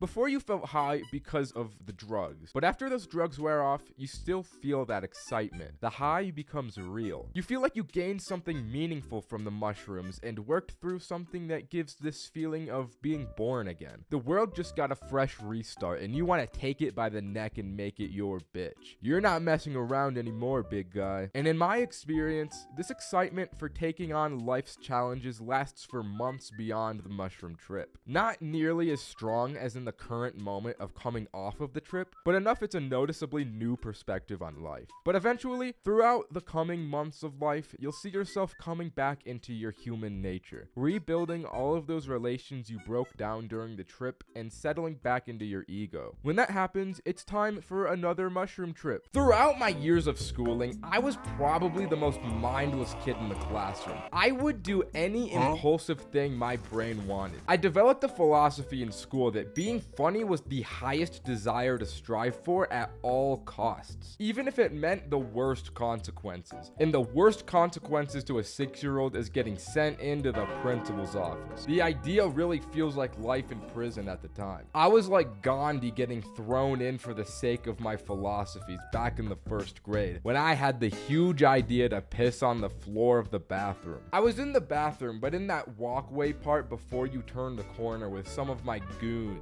I knew that pissing here would be awesome, so I just went for it, and right as I started to piss, one of the teachers walked past the bathroom. As he saw me with my meat out in broad daylight, I was like, fuck. And shit, after that, I got sent in for my first ever detention with the principal, and he said that he was gonna call my mom. Those are the words any 1st grader would piss himself to, except that all of my piss was on the ground of the bathroom. After school, when my mom came to pick me up, I was trembling in my boots to open the car door. That bone rattling sound effect was playing in my head, but when I came in, she thought that shit was funny too. And from that point on, I found out that if I can be funny enough, I can get away with anything. Jumping forward to 2nd grade, and I'm starting to feel real jaded from the time I served last year. Word is spreading around classroom about this thing called the middle finger, and I'm real intrigued. So as the bell rang for recess, I pulled out a middle finger of my own towards one of my friends. But bro was so offended by this, he snitched on me. So the teacher comes up to me like,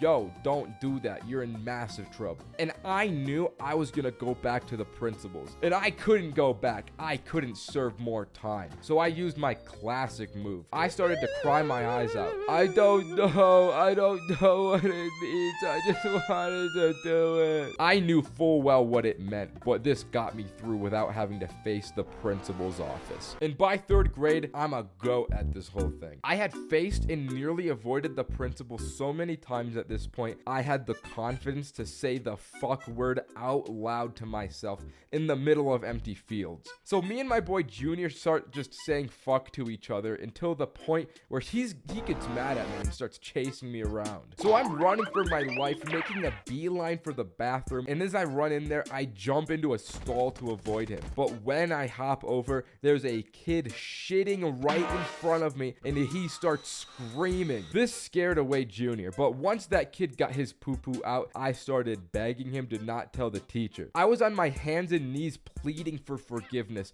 but he didn't listen to a word I said. So of course he snitches and we both go to the principal's office. As we both sit there, the principal tells us to sit down and tell the story from both of our perspectives, and I get a genius idea. The victim starts telling his story and I'm silent, creating an entire narrative in my head. So when it's my turn, the plan is to make him look bad, because when he hears my lies, he's gonna be so angry, he's gonna be talking over me while I'm lying. And compared to me being stoic and not cutting him off once during his story, it'll make me look so good. It was for real like Death Note with Light Yagami and L. And then when my turn came, I said the greatest lie of my life. So principal, I was in the bathroom shitting in the toilet when this fucking kid came in and started pushing me onto the ground. When I said that I would alert the authorities to the incivility of his actions, he decided to get to it first before I could finish wiping. And just like that, I was clean and learned that I could easily lie to people in order to achieve what I want in life. But that was also really scary, so throughout 4th grade, I was a little shaken up by the incident, so I played it safe and didn't really get in much trouble. The only thing I got in trouble for was grabbing my little bits and thrusting in the air during music class because I thought Michael Jackson was cool. It wasn't until 5th grade that I started throwing pencils into people's eyes. It was the first day at a brand new school, so I was scouting around before class started to find friends. I saw 2 of my boys, Roman and Cole, playing Minecraft in real life on the playground, and I wanted to join so badly. It looked so awesome, but I didn't know how to make the first move. I waited all day trying to figure out how to befriend them so I could join in on Minecraft in real life. And then when my history class came, I saw that Roman sat right next to me. And knowing that he loves Minecraft just like me, I made my first move.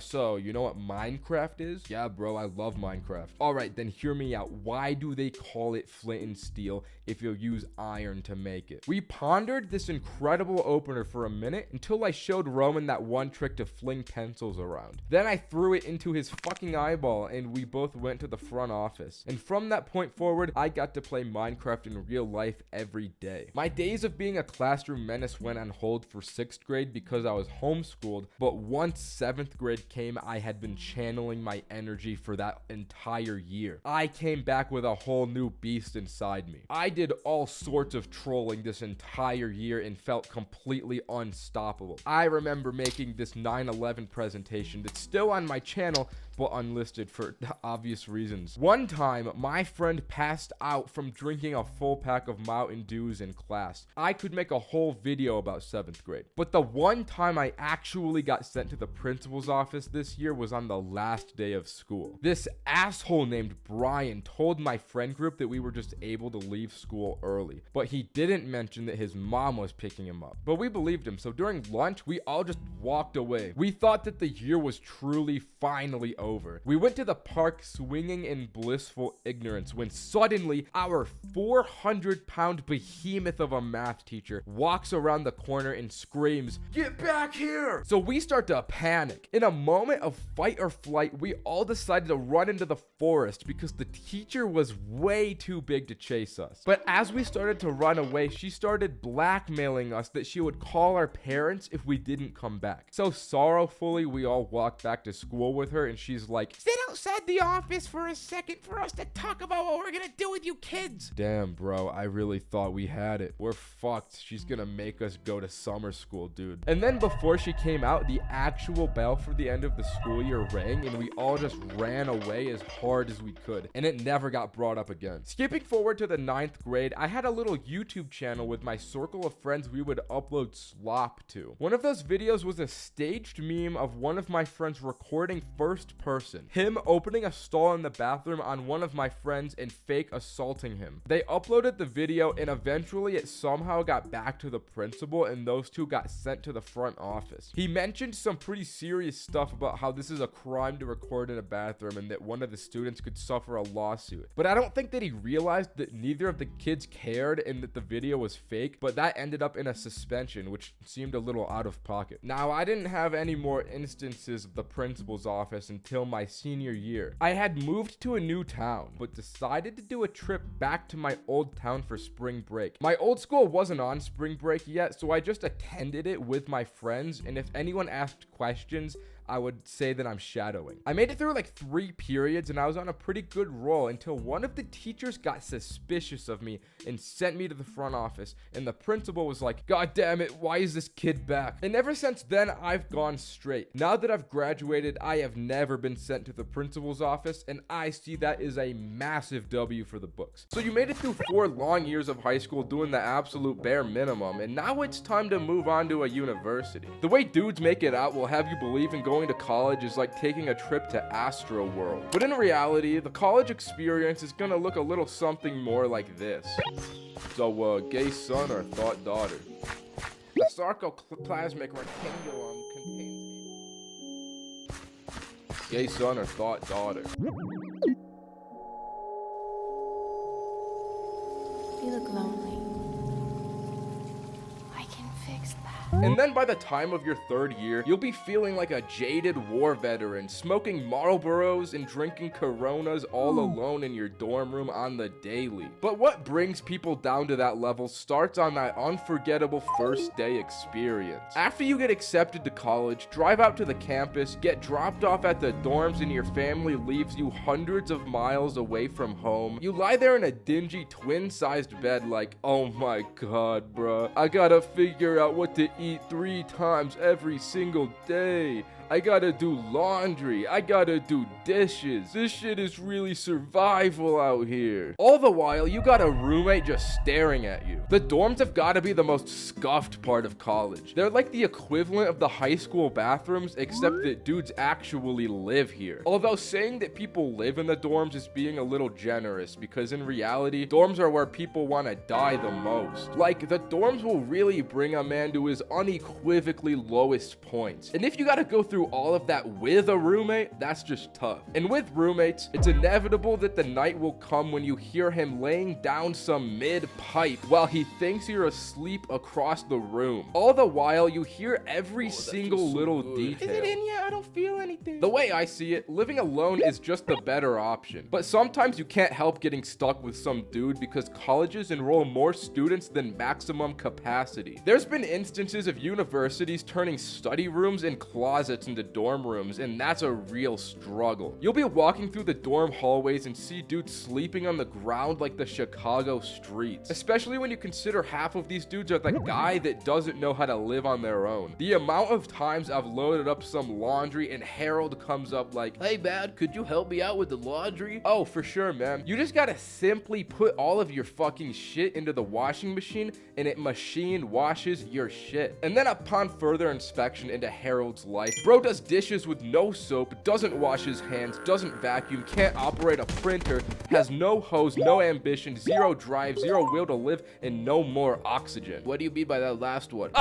It's safe to say that the dorms can be real isolating. Getting outside is a necessity to combat that darkness. And as you start to walk around campus for the first few times, getting acclimated to those first few classes, you'll start to notice all the same dudes from high school are back. It's like the iconic characters from high school got older and evolved into new forms. Remember the hoes? I have a hard time forgetting them. Now they've evolved into sorority girls. All the jocks and athletic kids evolved into frat dudes, and now the NPCs of high school are more prominent than ever, but now they go by psychology majors. And nothing can prepare you for the complete onslaught of these NPCs asking you about your major and what dorm you live in. You'll be minding your own business in the cafeteria, enjoying some good slop, when all of a sudden some dude sits next to you like, so what's your major, bro? If you're in the elevator going up to your dorm, so what's your major, dude? And even in the bathrooms, so what's your major? Oh, computer science, right on, bro. The bright side is that the band kids just seem to have completely despawned. I don't know what happened to them, but I've never once seen a band kid on a college campus. And that's not even talking about what goes down inside the lectures. They throw in like 500 kids to one classroom, and people end up getting away with some of the most out-of-pocket shit. The hot Cheeto girl that was always smacking her lips at terminal velocity, now she brings out a whole buffet to munch on in the back of the lecture. The teacher's pet now goes on yapping sessions about the most incomprehensible shit for 10 minutes at a time. And the kid that never used to show up to school still doesn't show up to the lectures. Bro just fails all his classes without a care in the world. All the while, the professors will have you perplexed on how they even got hired with some of the brain dead activity they pull. If you try and email a professor more than one question at a time, you'll be thinking they hired Joe Biden's old ass when they send you back the most incomprehensible response. Hello, Mr. Stickman. I was wondering when the assignment mentioned in class today was due. Also, could you give me an extension on yesterday's assignment?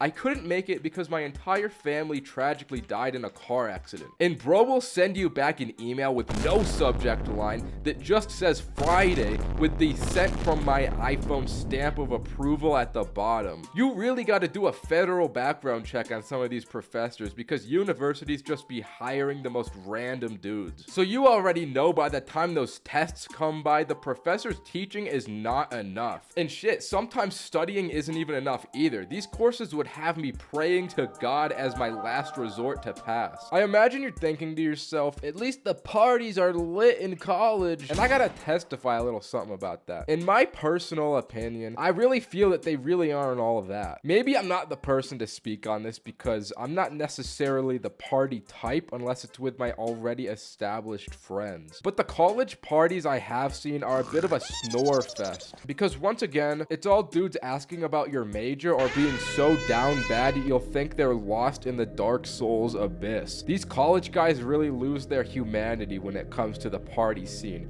You gotta be careful around them. But not all college parties are the same. Some college parties can probably be epic style, featuring great music, engaging conversation, and memorable moments. I just never seen it myself, personally speaking, from my experience personally. Despite everything, at least the university amenities are fire. You'll find dorm rooms with movie theaters and shit like that. And the best part is that college students just drop them after the first month so you can get it all to yourself. Same with the cafeteria. The food is like an all-you-can-eat buffet every night, even if somehow the food still tastes just as bad as the high school cafeteria food. They just slap a restaurant over it to make it look tastier. Which, now that I think about it, is a pretty accurate analogy for the college experience. Most of the same things wrong with high school are still prevalent here. From the students being the same old characters, to the shitty teachers now being shitty professors, the high school bathrooms really just being the dorms, the parking spots now having a $500 markup and being a mile away from campus, the cafeteria getting a restaurant slapped over it with the same old food, all tied together with a pretty $100,000 bow called the college experience. But let's face it, Lord knows if you're a part of my audience, you probably got like a 2.4 GPA and don't even know how to spell college. So unfortunately, the only location that'll take your uneducated ass self is Arizona State University. But that's okay. The appeal of college really is just how scuffed it is. Thinking back on my time on university, I look back at the trauma and struggle fondly. But I also only went for 2 years until I dropped out because I'm literally Kanye West. One last note about dorms I want to add. You gotta be careful of the RAs. They're essentially the dorm cops that do routine checks inside of your room. So if you have one-piece home decoration, hanging painting kawaii nami wall art scroll hentai,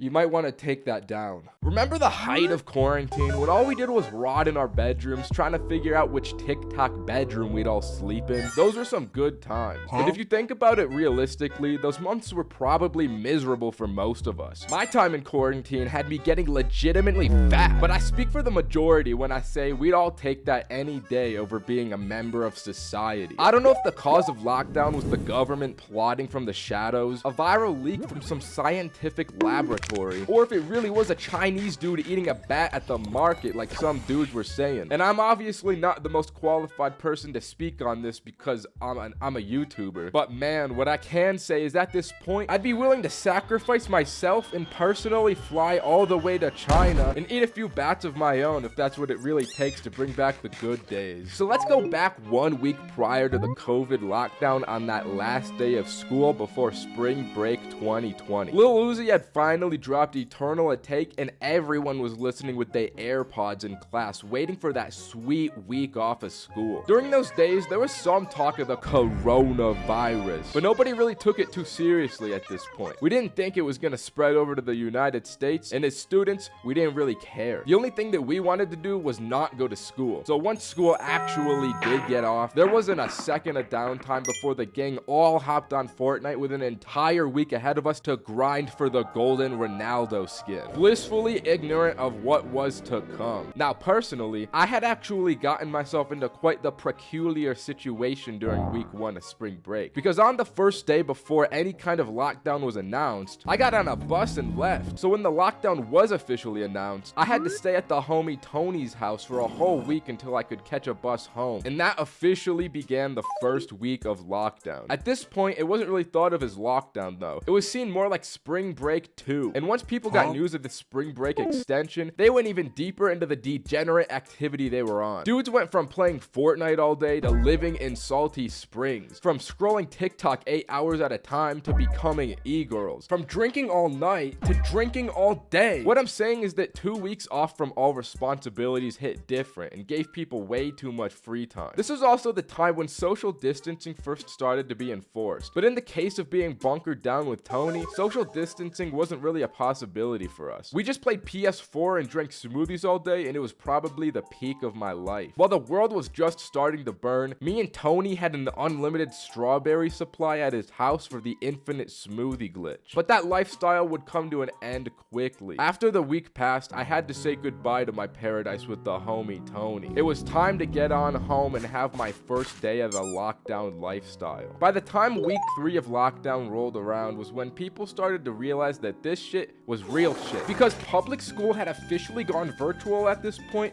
and ain't nobody about to do all that. I was dodging these virtual assignments as if they didn't have real world consequences. I was just too deep in the Fortnite grind. I had to get the Ronaldo skin. It wasn't just me though. I don't know a single person who didn't just drop school altogether after attempting their first online assignment. But what really sealed the deal on dropping school was when I shaved my entire head bald, because there's no way I was about to show up in a Zoom call with my monkey looking head ass. So I just opted out of school to avoid the humiliation. This may just be my collective friend group I speak for here, but every guy I knew shaved their heads bald at this point. 3 weeks locked in the bedroom had us on the same mental stability as the Joker. We were all going insane. We saw this as our life's only chance to be bald without social repercussions. But crossing that 2-month line is when we all truly started to deteriorate as humans. There's no easy way for me to say this next part, but the lack of physical activity had me gaining some weight. And coupled with my new hairstyle, I was unfortunately fat and bald at 18 years old. My sleep schedule was just as bad as my haircut too. I was going to bed at sunrise and waking up at 3 p.m. like Batman. The amount of nights I'd try and pull an all-nighter in an attempt to save my circadian rhythms, only for it to completely backfire and make it worse, is beyond me. And just as my sleep schedule couldn't withstand 2 months of lockdown, my grades could not withstand 2 months of missed assignments. My report card was failing all across the board. But about this time was when the most historic moment of the lockdown happened. The school board started stressing that this year's grade point average was gonna be a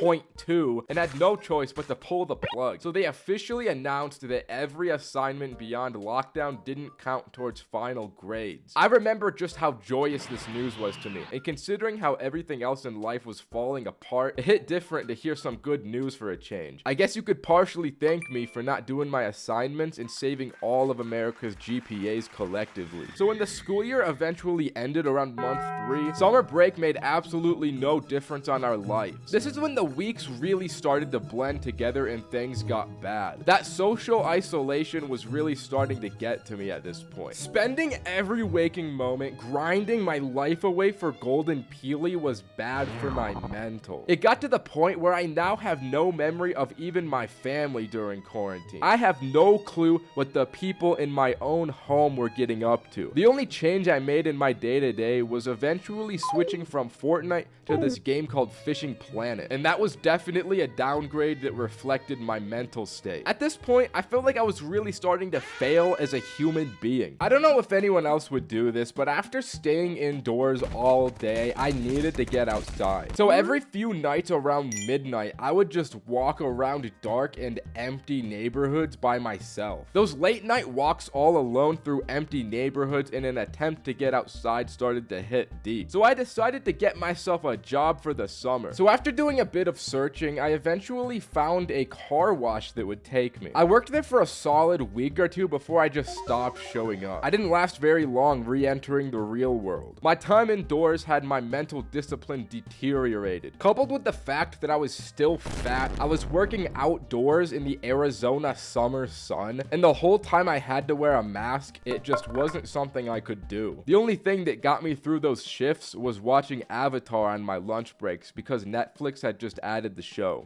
But Ninye, you only didn't enjoy quarantine because you spent your time poorly. That is true. Most of us spent quarantine rotting and probably didn't do shit when we could have been out hustling. If I went back, I probably would have read a book or two. Get my intelligence up, you know? Maybe I wouldn't be so stupid if I did that. If there was a tier list for things to do in quarantine, gaming all night would probably be a C. Sleeping all day would probably be D tier because that never feels good. Eating terribly like I did would be an F because being unhealthy like Rick Ross like that is just a terrible feeling. And not exercising would probably also be an F because it's just gonna get me built like Rick Ross even quicker. But it is what it is. And now that I say it all out loud, I don't think I particularly missed the COVID lockdown. The next few months that followed weren't all that different from the last few that already weren't that great. It's like looking back on it, all the pain and misery just despawns from our memories, and all that remains is how we had nothing to do. It's easy to compare any kind of work we have to do now to the whole lot of nothing we had to do then and wish for it to come back, but that life is just not sustainable. And also millions of people died because of COVID, so that's also a downside to consider. Being high and alone is something I like, but you know what isn't? Addiction. And if you're watching this video, there's a 99% probability that we share the same addiction, and that's short form content. I go on these jaunts just about every non-consciously waking moment of my life. So this particular night of me being high and alone served to free me of this terrible addiction because every time I opened short form content throughout the night, I made myself eat an extra edible in an act of hopefully stopping my addiction. But it only kinda worked. Here's what happened. Right off rip, after eating this gummy, I cleaned my entire house. I was an unstoppable force of cleanliness off these gummies. But afterward, I quickly went back to my addiction. Not YouTube Shorts, I mean gambling. This is gonna be huge. I'm gonna open a freaking case, dude. Holy crap. Oh, alright. But I felt that if I was to truly free myself of addiction, I probably shouldn't make exceptions. So I ate another gummy after this as well. Then I instantly opened Snapchat and went onto the shorts because I'm not very smart, which meant another one down the hatch. I had already eaten 3 gummies, so I knew I needed a foolproof strategy that would ensure I wouldn't watch any more shorts. I decided to attack the problem at its roots, which is my attention span. I needed a way to fully reset my mind, and my idea to do so was a kind of strange approach in hindsight. The plan was to sit down in an empty room and just exist with myself and my drywall. I sat there and stared at drywall with as much mental focus as I could possibly exert for as long as I could. I would start to feel my focus wavering periodically. The only thing this ended up actually accomplishing though was giving myself a headache, which is ironically exactly what YouTube Shorts do as well. Alright, so the drywall strat, it's not working. Maybe I just watch full-length YouTube videos instead. Maybe that will fix me. This was a worse idea than the drywall. The YouTube app did that thing where it opens into shorts, so I start watching a handful of these before realizing what I've done. I ate another edible, but to be honest, YouTube Shorts had admittedly fed me some interesting slop this time around. I was watching a big, strong, shirtless, hot man climb a boulder, which got me in a real mood to watch more men climbing rocks. I was relentless with the men rock climbing videos. I watched Olympic climbing. I watched little men climbing. I watched big men climbing. All this climbing made me want to climb myself. So I bought a membership at a climbing gym. I haven't used it yet, but eventually whenever I do, I bet it'll be pretty cool. In an attempt to feel the triumphant victory of climbing rocks, I ended up climbing onto my bed from the floor, which isn't as impressive, but I thought it was pretty cool. Then out of left field, YouTube recommendation threw a real curveball at me. Teen Titans Go movie magic. This video hit the spot like nothing before. This show is just so goated. I was watching it so involved and entranced by the funniness and bright colors. Although I was really lost in the plot here. I didn't realize this while I was high, but this is actually like 5 videos strung together into one. Somehow I still managed to follow some kind of plot despite there not being one, which is something quite impressive. But this whole time, I couldn't stop thinking about how funny Robin was. This dude has to be the best written character of the millennium. I really came to realize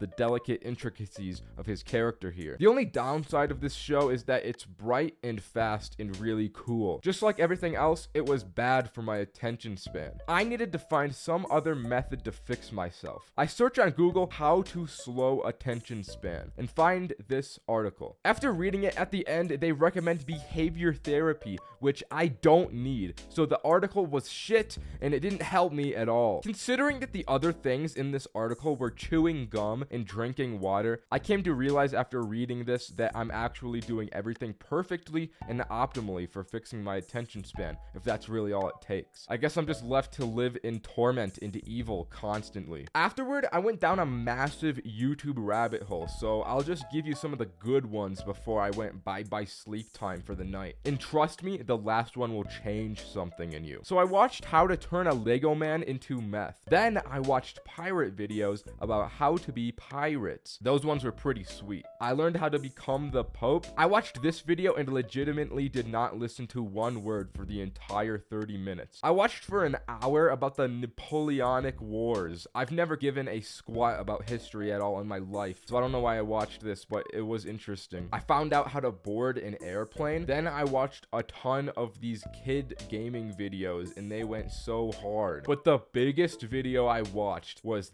this one. This video is something special. I hate to say it, but at this point, Gen Z is a bunch of old heads. Pretty soon here, we're gonna be sleeping in rocking chairs on some 65 plus activity. I'm gonna be recording scripts with my dentures falling out. We might even start complaining at Whole Foods. But while it's pretty scary to turn into a certified geezer, when you consider what Gen Alpha's becoming, I think there's fatter fish to fry here. Every passing day feels like new information drops on Gen Alpha's disintegrating mind. I don't know about you, but if I was born and raised on YouTube Shorts, my brain would be Dusty Depot, my face would be Greasy Grove, and I'd smell like Moisty Meyer. Gen Alpha's daily activity currently involves maxing out their parents' credit cards on Roblox and then addressing them by their first name. If I pulled something like that at the ripe age of 8, I'd have been subjugated to unspeakable tortures. Let's say I were to make a video about the types of kids in Gen Alpha. We'd have the skibbity soldier, the iPad addict, the illiterate individual, and the cooked Christopher. To put it in perspective, when I was a kid, I ran off Capri Suns and Uncle Grandpa. Did I turn out well? No. But with Gen Alpha being comprised of Cocomelon AI YouTube Kids content and Guava Ice Elf bars, I can't imagine it's an upgrade. You see, pregnant women are like blenders. You put food into them for 9 months until they output a final result. However, the nutrition options for Gen Alpha Alpha babies are not looking good. Eat one Caniac combo and that's another Aiden Ross viewer for the world. Eat 2 combos and that's a lifelong Neon sub. And personally, if I walked in on my son watching a kick streamer, I'd abandon him in the Sahara Desert. Because the content Gen Alpha is consuming has got to be the most brain-numbing, ice-dwelling slop I've ever seen. Let's take up the big one first, Skibbity Toilet. This dominates Gen Alpha. People are calling it Gen Alpha's first meme. So you're probably expecting me to dog on Skibbity Toilet, right? Well, actually, I like Skibbity Toilet. I watched the whole series and I acquired a fine taste for its intricate lore and world building. Certifiably, I fuck with the toilets heavy. I'm talking about the content where the blue guy gets fat as fuck and drowns to death. Putting your kids on TikTok with the iPad mini and subjecting them to 10 hours of TikTok per day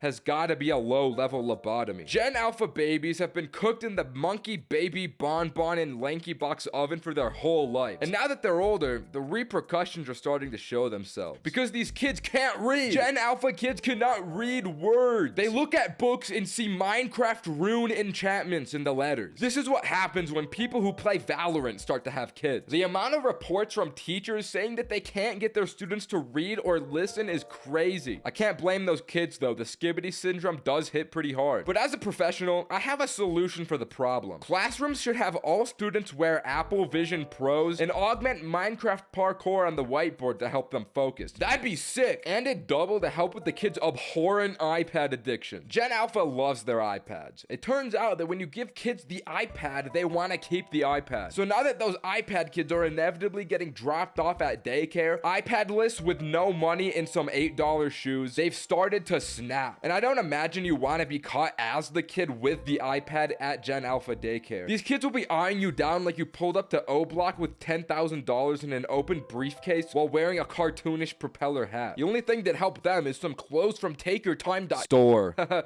Sorry, that wasn't a very clever plug. But also, Gen Alpha's clearly been dealt a bad hand. They're starting off like an Elden Ring strength build with no intelligence or strength. But once you start adding artificial intelligence into the mix, you start to realize these kids are done for. Between me and you, I was a terminal cheater in school. I had the Quizlet Chegg Mathway subscription combo. I wasn't doing squat back in school. But at least I had to thank for myself when it came to cheating. AI just does everything for you. Implant these kids with an Elon Musk Neuralink and they'll become the Quizlet subscription. There's not going to be a single thought required for Gen Alpha to make. But long term, I can't lie, I'm morbidly curious how these kids will turn out. Imagine once Gen Alpha is old enough to be in high school and have jobs. This generation's gonna be like a human experiment to observe. If we're being honest with ourselves, I can't even hold a regular job at McDonald's. It's too hard for me. I can't imagine the TikTok-pilled AI kids holding these jobs either. It's really about to be a dystopia. I think the only occupation Gen Alpha has over us is working the front lines in the military. All that Skibbity toilet consumption probably has them primed for international warfare. But I've been dogging Gen Alpha for a while now. But something I'm truly afraid of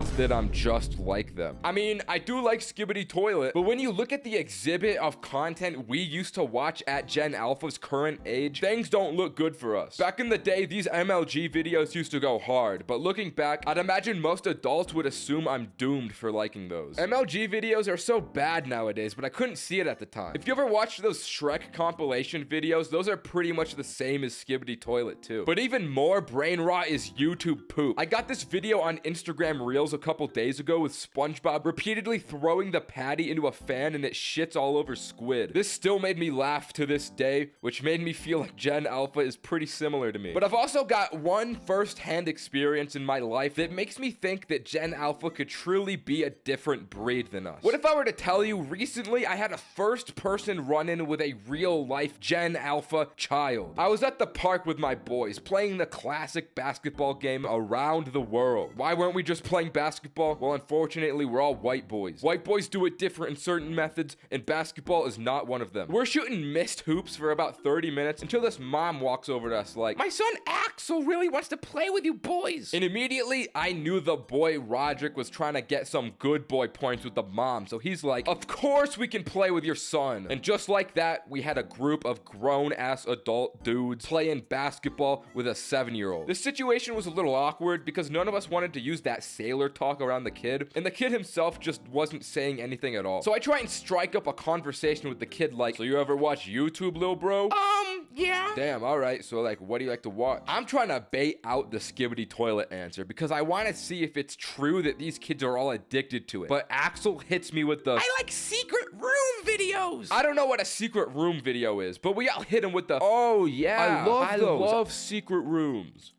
So you like Skibbity Toilet? I cut right to the chase, but as it turned out, he was like, I love Skibbity Toilet! To then immediately run away from us, scour through a backpack, and come back with his iPad. He pulls the thing out and starts pulling up YouTube like, you guys want to watch it? As if he wasn't already going through the motions of pulling it up. We all look at each other like, the fuck is this kid doing? But we allow the kid to show us Skibbity Toilet. He just sits on the ground, starts scrolling Skibbity Toilet shorts, and sings along to the videos while making our entire group stand around him and watch. I don't know why he started showing this to us, but it made us have to completely stop the game. This would normally make me a little bit angry, but I can't lie. Watching this kid was a spectacle. I was also on Roderick's side with winning mom points, so I was willing to sacrifice my fun for the greater good here. And as I stood there looking over a 7-year-old child sing Skibbity Toilet to me, all I could think is how I'm growing into an old man, and damn, these kids are cooked.